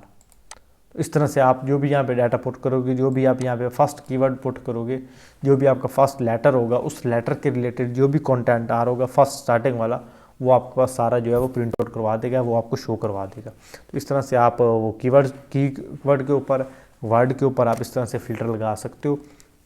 और जब आप इसे एक्चुअल फ्रंट एंड के साथ यूज़ करोगे तो ये एक्चुअल आपके पास जो डाटा वो इन HTML टेबल फॉर्म या आप किसी भी डिव के अंदर शो करवाना चाहते हो, उसमें ये आपके पास शो करवाएगा। तो इसे हम मज़ीद जो है वो प्रोजेक्ट बिल्डिंग में ज़्यादा अच्छे से सीखेंगे। क्योंकि अभी भी ये टॉपिक ऑलमोस्ट आपका कंप्लीट है, लेकिन एक्चुअल तो हमने जब प्रोजेक्ट इसके साथ करने हैं तभी उसकी हमें समझ आनी है। तो मैं भी बहुत जो है ना वो बेचैनी से इंतज़ार कर रहा हूँ कि हम जल्दी जो है ना वो प्रोजेक्ट स्टार्ट करें। लेकिन ये जो टॉपिक्स हैं इनको कवर करना भी ज़रूरी है, क्योंकि इनको हम अगर कवर नहीं करेंगे, इसके बगैर हम अपने जो अगर फ्रंट एंड के साथ इसके साथ वर्क करेंगे तो हमें आधी चीज़ें समझ ही नहीं आएंगी। तो इसलिए हम थोड़ी सी देर लगा के स्टेप बाय स्टेप एक रोड मैप के ज़रिए हम इस चीज़ को सीखते हैं। और जो Node.js है उसको हम Node.js को यूज़ करते हुए हम बैकएंड जो है उसमें हम इंशाल्लाह एक्सपर्ट बनते हैं।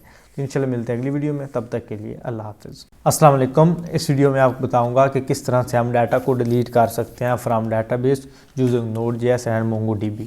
तो इसके लिए हम यहाँ पे कमांड लिखेंगे। तो कमांड में हम सबसे पहले अपनी एक ऑब्जेक्ट या अपनी एक क्वेरी लिखेंगे जिस डाटा को हमने डिलीट करवाना है। तो यहाँ पे लिखूँगा मैं वेरिएबल और इसको नाम दूंगा माई क्वेरी, और इसमें मैं नाम दूंगा कि जो हमारे पास नेम जो स्टार्ट हो रहा है ZC से, जो हमने लास्ट वीडियो में अपडेट किया था, उसको यहाँ पर करूँगा ZC, कैपिटल या स्मॉल लिख देते हैं, ZC से उसे हम डिलीट करवाते हैं। तो उसके लिए सेम हम कमांड लिखेंगे dbo डॉट कलेक्शंस, और कलेक्शन हमारे पास है यहाँ पे कस्टमर, उसका नाम यहाँ से मैं कॉपी करता हूँ और यहाँ पे मैं डबल कोलन के अंदर इसको लिख देता हूँ। उसके बाद डॉट डिलीट 1, अगर हमने 8 को डिलीट करना है तो डिलीट 1।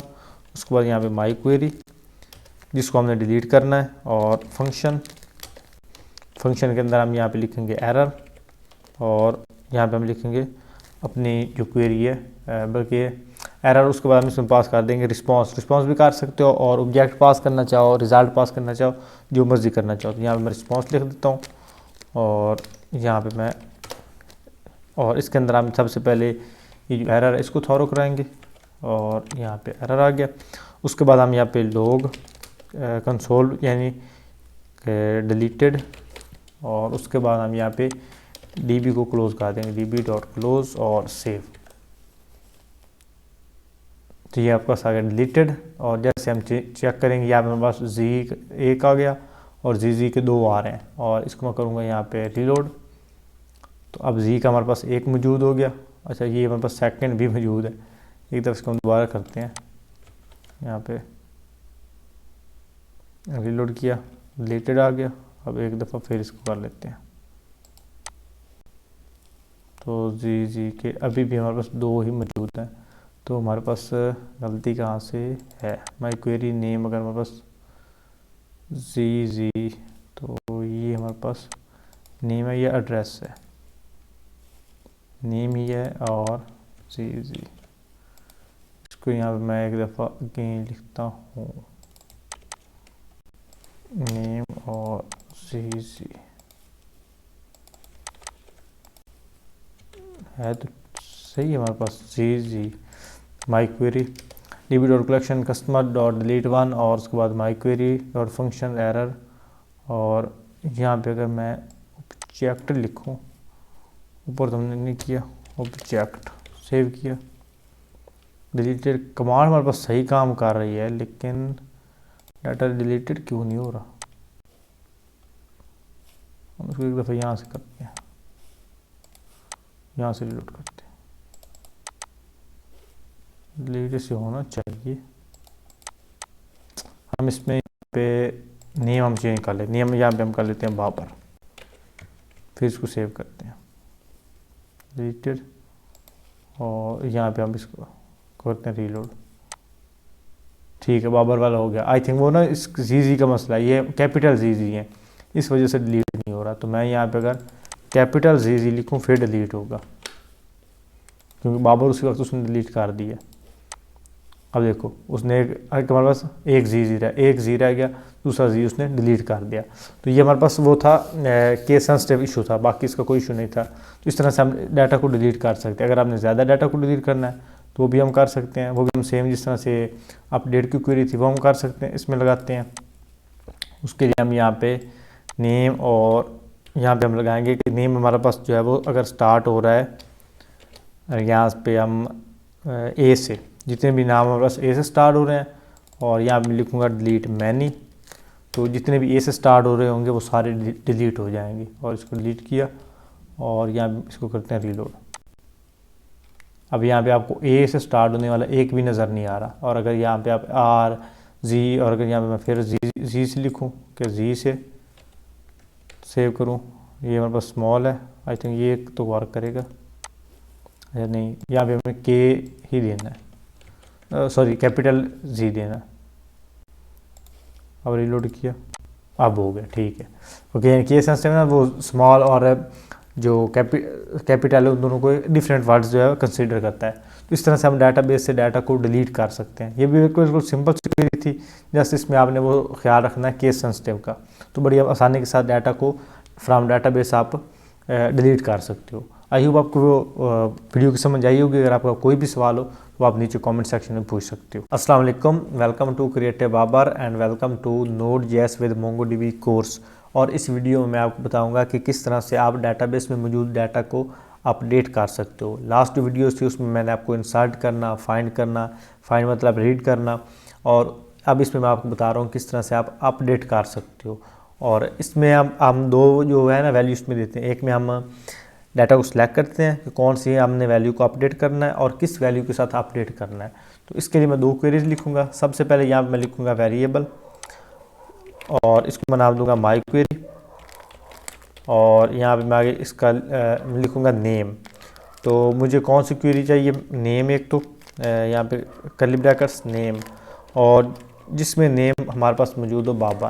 तो बाबर जो नेम है उसको मैं चेंज करवाने जा रहा हूँ। और किसके साथ, यहाँ पे मैं एक और वेरिएबल लूँगा और इसको मैं नाम दूँगा न्यू वैल्यू, और इसको मैं यहाँ पे डॉलर और dollar sign set double colon, और डबल कॉलन के बाद मैं यहाँ पे जहाँ पे जो नेम बाबर है इसको मैं चेंज करवा दूँगा बाबर अली से। और इसका जो एड्रेस है, मैं एड्रेस एक दफ़ा स्पेलिंग देख लूँ, ADRES एड्रेस। और जो एड्रेस पहले हमारे पास मेरा लिखा हुआ है पाक, तो अब मैं इसका जो है वो चेंज कर दूंगा पाकिस्तान। फुल नेम जो है मैं इसका चेंज कर दूंगा। तो यहाँ मैं लिखूँगा पाकिस्तान, और यहाँ पे हम नीचे लिखेंगे DBO डॉट कलेक्शंस। किस कलेक्शन के अंदर है, कलेक्शन हमारे पास है कस्टमर्स। तो इसका नाम यहाँ से मैं करूँगा कॉपी कस्टमर्स, यहाँ से कॉपी किया और यहाँ पे डबल कॉलन, और यहाँ पे हम डॉट अपडेट। अब अपडेट 1, हम एक डॉक्यूमेंट को अपडेट करने जा रहे हैं। यहाँ पे लिखूँगा अपडेट 1। तो सबसे पहले माई क्वेरी, किसको अपडेट करना है, किसके साथ अपडेट करना है, न्यू वैल्यू के साथ, न्यू वैल्यू। और इसके बाद हम यहाँ पे फंक्शन जो रन करवाएंगे, डॉट कॉमा कर्ली ब्रैकेट, सबसे पहले एरर और उसके बाद रिस्पॉन्स। और यहाँ पे हम सबसे पहले एरर जो थ्रो कराएंगे, तो इस लाइन को यहाँ से कॉपी करूँगा और यहाँ पे नीचे, और जो लॉग है कंसोल डॉट लॉग, इसमें हमारे पास हो जाए अपडेटेड। सेव किया और यहाँ पे हमारे पास आ गया अपडेटेड। और डाटाबेस में चेक करेंगे डॉक्यूमेंट्स के अंदर, यहाँ पे हमारे पास बाबर आ रहा है और पाक आ रहा है। इसको मैं जैसे करूँगा रीलोड, तो ये हो गया हमारे पास बाबर अली, और ये हमारे पास हो गया पाकिस्तान। तो हमारे पास पाक 2 हो गया पाकिस्तान। इस तरह से हम एक डाटा जो है उसको हम अपडेट कर सकते हैं। अगर हमने सिर्फ किसी स्पेसिफिक फील्ड को अपडेट करना है, अब यहाँ पे पाकिस्तान लिखा है, तो मैं यहाँ पे क्या करूँगा कि जो एड्रेस है, कि जहाँ पे एड्रेस लिखो पाकिस्तान यहाँ पे, और इस पूरी को मैं यहाँ पे लिखता हूँ, इसको मैं टारगेट करता हूँ। यहाँ पे अगर एड्रेस हो पाकिस्तान, तो वहाँ पे उसका जो एड्रेस है वो क्या कर दो, पाकिस्तान की बजाय कर दो माई पाकिस्तान, और इसको करेंगे सेव। तो यहाँ पे अपडेटेड आया, और इसको यहाँ पे करेंगे रीलोड। तो ये देखें, सिर्फ जहाँ पे पाकिस्तान था उसका नाम हमने चेंज कर दिया माई पाकिस्तान, और बाबर अली सेम का सेम है। तो अब इसमें आपको पता चल गया कि अगर हमने एक नाम को सिलेक्ट करके उसके सारा डाटा चेंज करना है, वो भी हम इस तरह से करवा सकते हैं। अगर किसी स्पेसिफिक डाटा को सिलेक्ट करके उसको चेंज करवाना है, तो वो भी हम करवा सकते हैं। उसके बाद हमारे पास जो है वो ओनली स्पेसिफिक, अब हमारे पास ओनली स्पेसिफिक फील्ड भी हो गया। उसके बाद हो गया हमारे पास आता है अपडेट मैनी, किस तरह से हम ज़्यादा डाटा को अपडेट कर सकते हैं। तो इसमें भी हम यहाँ पे जो है वो वैल्यू सेट करेंगे। तो यहाँ पे मैं सेट कर सकता हूँ जो माई क्वेरी है, इसमें जो नेम है, जो भी नेम हमारे पास स्टार्ट होगा ए से, यहाँ पे मैं एक लगा दूंगा कंडीशन। कंडीशन इसमें क्या लगाऊंगा कि यहाँ पे ये साइन, और उसके बाद हम यहाँ पे इसमें लगाएंगे ए, कि जो भी हमारे पास नेम जो है वो स्टार्ट हो रहा है ए से, वो हमारा जो है वो चेंज कर दो। यहाँ पे नेम उसका यहाँ पे कर दो, कर देते हैं हम ZZ, और इसको करेंगे सेव, और यहाँ पे अपडेटेड आ गया।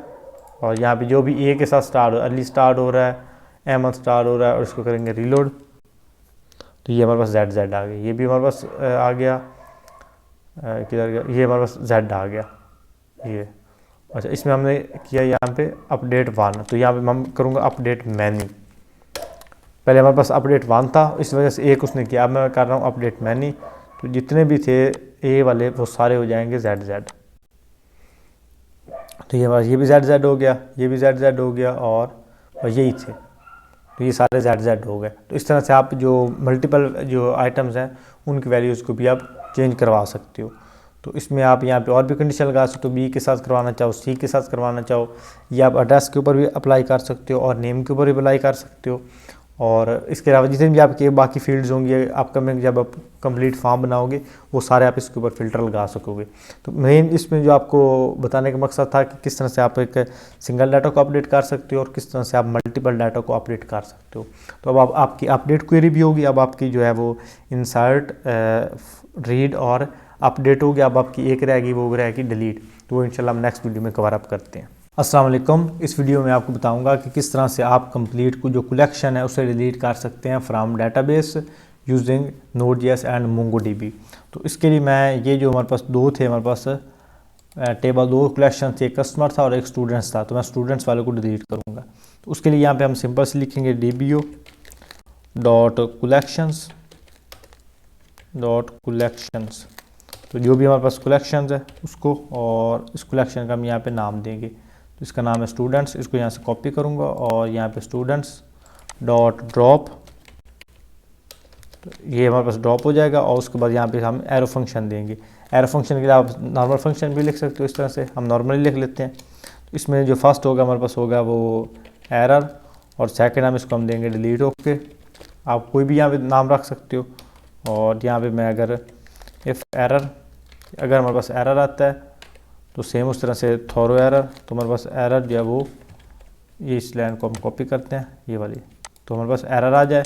लेकिन अगर हमारे पास एरर नहीं आता, अगर हमारे पास आता है इफ़ डिलीट ओके, अगर ये हमारे पास काम करता है तो हमारे पास जो लोग है उसमें हमारे पास शो करवाओ कलेक्शन डिलीटेड, और उसके बाद db डॉट क्लोज,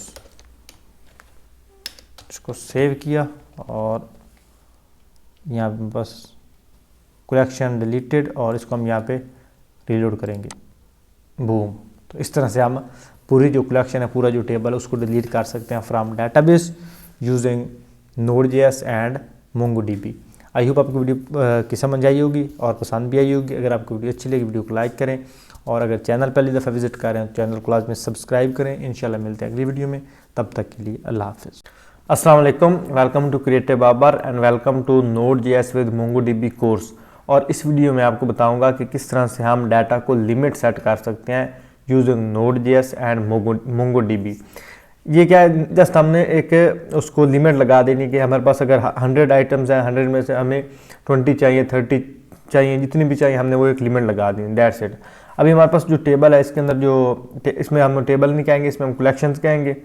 अगर MySQL होगा तो उसमें टेबल होगा। तो इसमें हमारे पास सिर्फ 4 आइटम्स हैं। अगर आपके पास 100 आइटम्स हैं, 1000 में जितनी मर्जी हज़ारों आइटम्स हैं, तब भी आपके लिए सेम क्वेरी काम करेगी। तो हमने लिमिट किस तरह से लगानी है, हमने यहाँ पे लगाना है, अपनी डेटाबेस का नाम देना है। तो डेटाबेस का नाम हमने स्टोर किया हुआ है यहाँ पे इस कांस्टेंट के अंदर, इस वेरिएबल के अंदर। तो यहाँ पे हम देंगे dbo, और उसके बाद डॉट कलेक्शन, हम यहाँ पे कलेक्शन देंगे, और यहाँ पे हम देंगे उस कलेक्शन का नाम जिससे हमने डाटा को लिमिट लगानी है। तो हमारे पास जो इस वक्त डाटाबेस मौजूद है, डाटाबेस में जो कलेक्शन मौजूद है कस्टमर्स, इसको यहाँ से मैं कॉपी करूँगा और कॉपी करके यहाँ पे लगा दूँगा।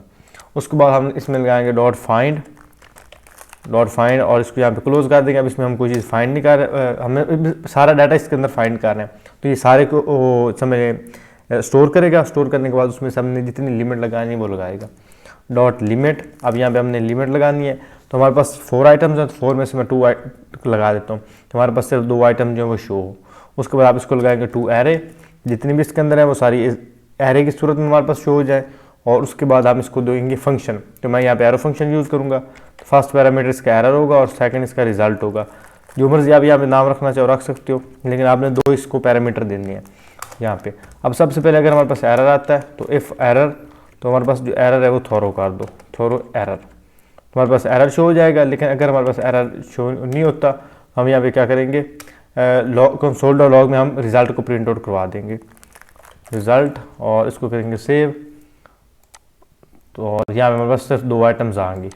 यहाँ पे हमारे पास फर्स्ट आ गया बाबरली, सेकंड आ गया विनोद, ये हमारे पास 2 आ गए। अगर यहाँ पे मैं इसकी लिमिट चेंज कर देता हूँ, लिमिट इसकी मैं कर देता हूँ 1 और फिर करता हूँ सेव, तो फिर हमारे पास सिर्फ 1 आइटम आनी चाहिए। तो यहाँ पे नीचे ये हमारा लास्ट वाला है, अब नीचे हमारे पास सिर्फ फर्स्ट वाली जो बाबरली है वो आ रही है। और अगर यहाँ पे मैं 3 लिख दूँ फिर सेव करूँ, तो फिर हमारे पास 3 आएंगी। ये देखिए, फर्स्ट बाबरली, सेकंड निदोर और जो थर्ड वन है वो नुसरत। तो इस तरह से हम जो डाटा उसको लिमिट लगा सकते हैं। तो इसे आप किसी भी बड़े से बड़े एरे के ऊपर यूज़ कर सकते हो, बड़े से बड़े जो कलेक्शंस का डाटा उसके ऊपर आप अपनी मर्जी से सेट कर सकते हो। आई होप आपको इस वीडियो की समझ आई होगी। अगर आपको समझ आई तो नीचे कमेंट सेक्शन में मेंशन करें। अगर आपको वीडियो अच्छी लगी वीडियो को लाइक करें। अगर चैनल पहली दफ़ा विजिट करें तो चैनल को लाजमी सब्सक्राइब करें। और अब हमारा एक लास्ट टॉपिक रह गया, वो हम नेक्स्ट वीडियो में कवर करते हैं। अस्सलाम वालेकुम, welcome to creative Babar and welcome to Node.js with MongoDB course. और इस वीडियो में मैं आपको बताऊंगा कि किस तरह से आप 2 कलेक्शंस को ज्वाइन कर सकते हो। अब 2 कलेक्शंस को ज्वाइन क्यों करवाना है, जिस तरह से आप MySQL में 2 टेबल्स को ज्वाइन करते हो, इसकी बहुत ज़्यादा ज़रूरत पड़ती है जब भी आप काम कर रहे होते हो। मिसाल के तौर पर अगर आप एक स्टूडेंट मैनेजमेंट सिस्टम बना रहे हो, तो उसमें से आपके लिए टीचर्स के लिए एक टेबल होगा, एक स्टूडेंट्स के लिए टेबल होगा। तो स्टूडेंट कौन सा टीचर को सिलेक्ट करते हैं, तो वो वैसे तो उन्होंने फ्रंट एंड से सिलेक्ट करना, लेकिन बैक एंड में तो वो टेबल से सिलेक्ट हो रहा होगा ना। टेबल यानी ये टेबल अगर MySQL में होगा तो टेबल होगा, और अगर MongoDB यूज़ कर रहे हैं तो कलेक्शन। तो जिस कलेक्शन से जिस टेबल से उसने डाटा को पिक करना है, तो उसको हमने किस तरह से ज्वाइन भी तो करवाना है। एज सच जो हमारे पास MongoDB इसमें ज्वाइनिंग वाला फंक्शन नहीं होता, क्योंकि ये आसानी के साथ ज्वाइनिंग नहीं करते। लेकिन अब इसका एक लॉकअप, एक न्यू एक फंक्शन है, समझ एक फंक्शनैलिटी है, उसके ज़रिए हम 2 टेबल्स को ज्वाइन कर सकते हैं। MySQL में तो बहुत ज़्यादा आसान है ना, हम एक से डाटा सेलेक्ट कर रहे हैं और उसको वेरिएबल में स्टोर करके हम नेक्स्ट के ऊपर सिंपली इम्प्लीमेंट कर सकते हैं। लेकिन इसमें थोड़ा सा लॉजिक डिफरेंट है। अभी मैं आपको बताऊंगा, ये हमारा इस सीरीज़ का लास्ट समझ लें वीडियो है इस Node.js विद MySQL का, क्योंकि इसके बाद हमने रियल टाइम प्रोजेक्ट स्टार्ट करने हैं, जिसमें हम वेबसाइट्स बनाना, मतलब फुल वेबसाइट बनाएंगे, जिसमें हम HTML, CSS, जावास्क्रिप्ट और Node.js इन सब के साथ मिलकर काम करेंगे, जो कि एक्चुअल प्रोजेक्ट बिल्डिंग होती है, जिससे हम पोर्टफोलियो में रख सकते हैं, जिससे हम एक्चुअल क्लाइंट जिनकी डिमांड करते हैं, अब फिर हम इसके बाद वो स्टार्ट करेंगे। तो इसको करने के लिए सबसे पहले अपनी डेटाबेस का नाम देंगे, किस डेटाबेस से हमने टेबल को लेना है। तो डेटाबेस मैंने इसमें स्टोर करवाई हुई है DBO में, तो यहाँ पर मैं लिखूँगा DBO, और उसके बाद डॉट कलेक्शन, यहाँ पे जितनी भी कलेक्शन है वो हमारे पास कलेक्शन। और अब कौन सी कलेक्शन हमने लेनी है, कलेक्शन मैं इसमें स्टोर कराऊंगा कस्टमर, जो कि इस तरह से मैं पहले ही आप यूज़ करता हूँ कस्टमर। इसको करूँगा कॉपी और यहाँ पे, और उसके बाद इसके अंदर हम लिखेंगे डॉट एग्रीगेट। ये एग्रीगेट बाय डिफ़ॉल्ट इसका फंक्शन है, एग्रीगेट। उसके बाद हम इसमें प्रिंथेसिस और एरे मतलब बड़ी ब्रैकेट्स हम इसके अंदर लेंगे। उसके बाद आपने लेनी करली ब्रैकेट्स और इसको अलाइन कर लेना है। इसके ऊपर आपने इसको डॉलर साइन डाल के उसके बाद इसको लिखना है लुक और अप, और फिर उसके बाद ये डबल कॉलन लगा देनी है। डबल कॉलन के बाद आपने 2 और करली ब्रैकेट्स ऐड कर देनी है। अब यहाँ पे पहला पैरामीटर आपको होगा फ्रॉम, कि कहाँ से आपने डाटा को अटैच करना है, तो यहाँ पे आप उस टेबल का नाम दोगे। अब यहाँ पे हमारे पास सेकंड जो टेबल है, यहाँ पे मैं आता हूँ, तो सेकंड टेबल हमारे पास स्टूडेंट्स है, ये मैंने अभी क्रिएट किया था। यहाँ से आप क्रिएट कलेक्शन पे क्लिक करोगे तो आप अपना नाम दे सकते हो यहाँ पे टेबल को, तो कोई भी यहाँ पे नाम रखोगे। उसके बाद इसके अंदर ये डाटा है। अब डाटा को भी आप यहाँ से इंसर्ट कर सकते हो। सिंपली आप यहाँ पे ऐड डाटा पे आओ और यहाँ पे इंसर्ट डॉक्यूमेंट, तो यहाँ से आप ना करें, आप यहाँ पे इसको क्लिक कर लें, ये एज अ लिस्ट आपके पास डाटा जो है ऐड हो जाएगा। तो यहाँ पे प्लस कर ऐड करके यहाँ पे न्यू फील्ड ऐड करें। अब न्यू फील्ड में इसकी लेता हूँ नेम, और नेम इसमें लिख देता हूँ अली, और सेकंड फील्ड इसमें हमारे पास पहले क्लास चल रही है तो यहाँ पे क्लास, और क्लास इसमें लिख देता हूँ 9th। तो यहाँ पे मैं 10 कर देते हैं 10th ये, और इंसर्ट। तो ये आपके पास डाटा यहाँ पे इंटर हो गया। इस तरह से आप बैकएंड से भी डाटा जो है वो ऐड कर सकते हो। तो अब यहाँ पे हमने सेकंड जो टेबल है जिसको अटैच करना है वो स्टूडेंट्स है, इसको मैं करूँगा कॉपी, और यहाँ पे फ्रॉम ये स्टूडेंट्स, और उसके बाद यहाँ पे हम इसमें लेंगे लोकल फील्ड, लोकल फील्ड। तो ये लोकल फील्ड कौन सी होगी, आप किस फील्ड के साथ इसको अटैच करना चाहते हो, कौन सी इसके अंदर फील्ड आप लोगे। तो यहाँ पे हमारे पास इसकी नेम भी है और क्लास भी है, तो मैं इसकी जो क्लास फील्ड है वो यहाँ पे लिखता हूँ। यहाँ मैं क्लास लिख देता हूँ, और उसके बाद यहाँ पे मैं लिखता हूँ फॉरेन फील्ड। फॉरेन फील्ड का क्या मतलब है, जो सेकंड टेबल की फील्ड है वो हमने कौन सी अटैच करनी है। तो फॉरेन फील्ड हमारे पास क्या है, आईडी। तो यहाँ पे हम लिखेंगे फॉरेन FOR और EIGN foreign field FIELD field, spelling थोड़े से ठीक होने चाहिए, ठीक है। और उसके बाद यहाँ पे हम फॉरेन फील्ड हम इसमें लेंगे आईडी, क्योंकि आईडी जो है हर की यूनिक है, आईडी तो किसी के साथ मैच नहीं कर रही, तो आईडी हमारी फॉरेन फील्ड हो जाएगी _ID। तो इसी के साथ हम आईडी को मेंशन करते हैं एज। अब किस लिए वो हमारे पास अटैच हो, मतलब हम किस रिलेशन के तौर पे हम उनको जो है वो एक दूसरे के साथ कनेक्ट करने जा रहे हैं। अब ये जो हम यहाँ पे क्रिएट करेंगे वो दोनों टेबल्स के अंदर अटैच हो जाएगा।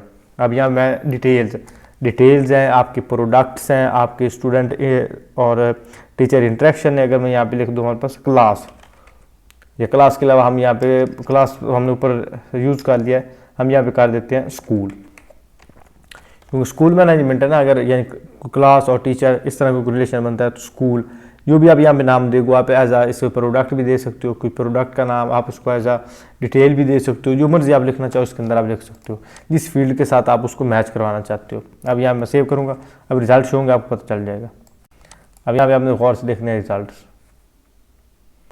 अच्छा सॉरी इसको अभी रिजल्ट नहीं आएंगे, यहाँ पे मेरे पास ख़त्म हो रहा है ना यहाँ पे एरे, इसके बाद आपने लिखना है टू एरे, क्योंकि अभी हमने कोई चीज़ प्रिंट तो करवाई नहीं है। टू एरे और उसके बाद कर्ली ब्रैकेट्स। अब इसके अंदर आपने फंक्शन डिफाइन करना है, तो मैं एरो फंक्शन यूज़ करूँगा। एरो फंक्शन के लिए मैं फंक्शन लिखने की जरूरत नहीं होती, यहाँ पे ER, और उसके बाद सेकंड इसको पैरामीटर आप रिस्पॉन्स देना चाहो, रिजल्ट देना चाहो, जो मर्जी देना चाहो, मैं इसको रिस्पॉन्स दे देता हूँ। और यहाँ पे मैं इसको यहाँ पे अब इसमें सबसे पहले हम एरर को थ्रो कर लेते हैं। इफ़ एरर, अगर हमारे पास एरर आता है तो थ्रो एरर,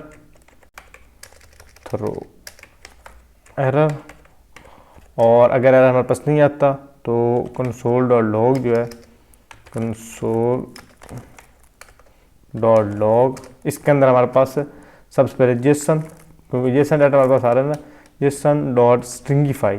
अब स्ट्रिंगिफाई से क्या होगा, जो आपका डाटा होगा उसको ये इन स्ट्रिंग कन्वर्ट कर देगा। अगर आपका जेसन का डाटा ना, जेसन का डाटा हमारा जावास्क्रिप्ट फॉर्मेट में होता है, उसको अगर हमने स्ट्रिंग में कन्वर्ट करना है तो उसके लिए हम लिखते हैं जेसन.stringify, और इसके अंदर हम रिस्पॉन्स जो है वो क्योंकि जो हमारा रिजल्ट है वो इसके अंदर स्टोर हो रहा है, तो इसको यहाँ पे नीचे मैं कॉल कर लूँगा और यहाँ पे सेव किया। आई यहाँ पे db.close, यहाँ पे डाटाबेस को हम क्लोज कर देंगे और करेंगे सेव। ये आ गया। अब ये नीचे आप डाटा देखो, अब यहाँ पे हमारे पास जो फर्स्ट फील्ड है आईडी, वो तो वहाँ मौजूद है, नेम भी मौजूद है, एड्रेस भी मौजूद है। स्कूल जो है आईडी, स्कूल जो फील्ड है वो हमारी जो है कस्टमर्स वाली डाटाबेस, कस्टमर वाली कलेक्शन उसके अंदर मौजूद नहीं है। सेम इस तरह से जो हमारे पास सेकंड है नेम, यहाँ पे विनोद, एड्रेस, और इसके अंदर फिर स्कूल। अब ये स्कूल जो है इसमें भी आ गया, इसमें भी आ गया, लेकिन अगर एक्चुअल हम जो है वो देखें अगर यहाँ पे कस्टमर के अंदर, तो कस्टमर के अंदर कोई स्कूल नहीं है, नेम है, एड्रेस है, आईडी है, लेकिन यहाँ पे हमारे पास स्कूल आ रही है। क्यों? क्योंकि यहाँ पे स्कूल आ रही है और जो हमारे पास पहले डाटाबेस मौजूद है, मतलब ये हमारी जो स्टूडेंट्स वाली है, स्टूडेंट्स वाली, और ये हमारे पास जो कस्टमर वाली है। अब इन दोनों में एक फील्ड कॉमन होगी, वो हमारे पास क्या होगी, वो हमारे पास स्कूल होगी। अब इन दोनों को हम अगर ज्वाइन करवाना चाहें तो हम स्कूल की बेस पे ज्वाइन करवा सकते हैं। इस टेबल का रिजल्ट जो है, इस कलेक्शन का रिजल्ट दूसरे जो कलेक्शन है, दूसरा जो टेबल है उसके अंदर शो करवा सकते हैं। अब इसे एक दफ़ा आपने इसके कंसेप्ट को समझना है, क्योंकि अभी आपको इसके इन डीप जाने की जरूरत नहीं है, बस आपने एक दफ़ा इसकी प्रैक्टिस करनी है, एक दफ़ा इसका कंसेप्ट समझ लेना है। क्योंकि एक्चुअल में जो इसका यूजेज है वो तो प्रोजेक्ट बिल्डिंग में, जब आप फ्रंट एंड के साथ काम कर रहे होगे तब आपके मजीद जो डाउट्स हैं वो क्लियर होंगे, लेकिन उससे पहले आपने इसका जो बेसिक लेवल है वो आपने अचीव कर लेना है, ताकि आपको आगे जो है वो मुश्किल ना हो। तो आई होप आपको वीडियो पसंद आई होगी। अगर आपको वीडियो पसंद है, वीडियो को लाइक करें। ये हमारे इस सीरीज़ की लास्ट वीडियो थी, क्योंकि जो अब नेक्स्ट सीरीज़ आ रही हैं उनमें हम जो अभी तक हमने सीखा था, जो हमारा जितना भी कोड था वो सारा बैकएंड के साथ था, फ्रंट एंड के साथ हमने काम ही नहीं किया। अब हम फ्रंट एंड को साथ अटैच करके एक्चुअल में जो प्रोजेक्ट्स हैं वो हम स्टार्ट करते हैं। तो इंशाल्लाह हम मिलते हैं कि प्रोजेक्ट्स में, तब तक के लिए अल्लाह हाफ़िज़।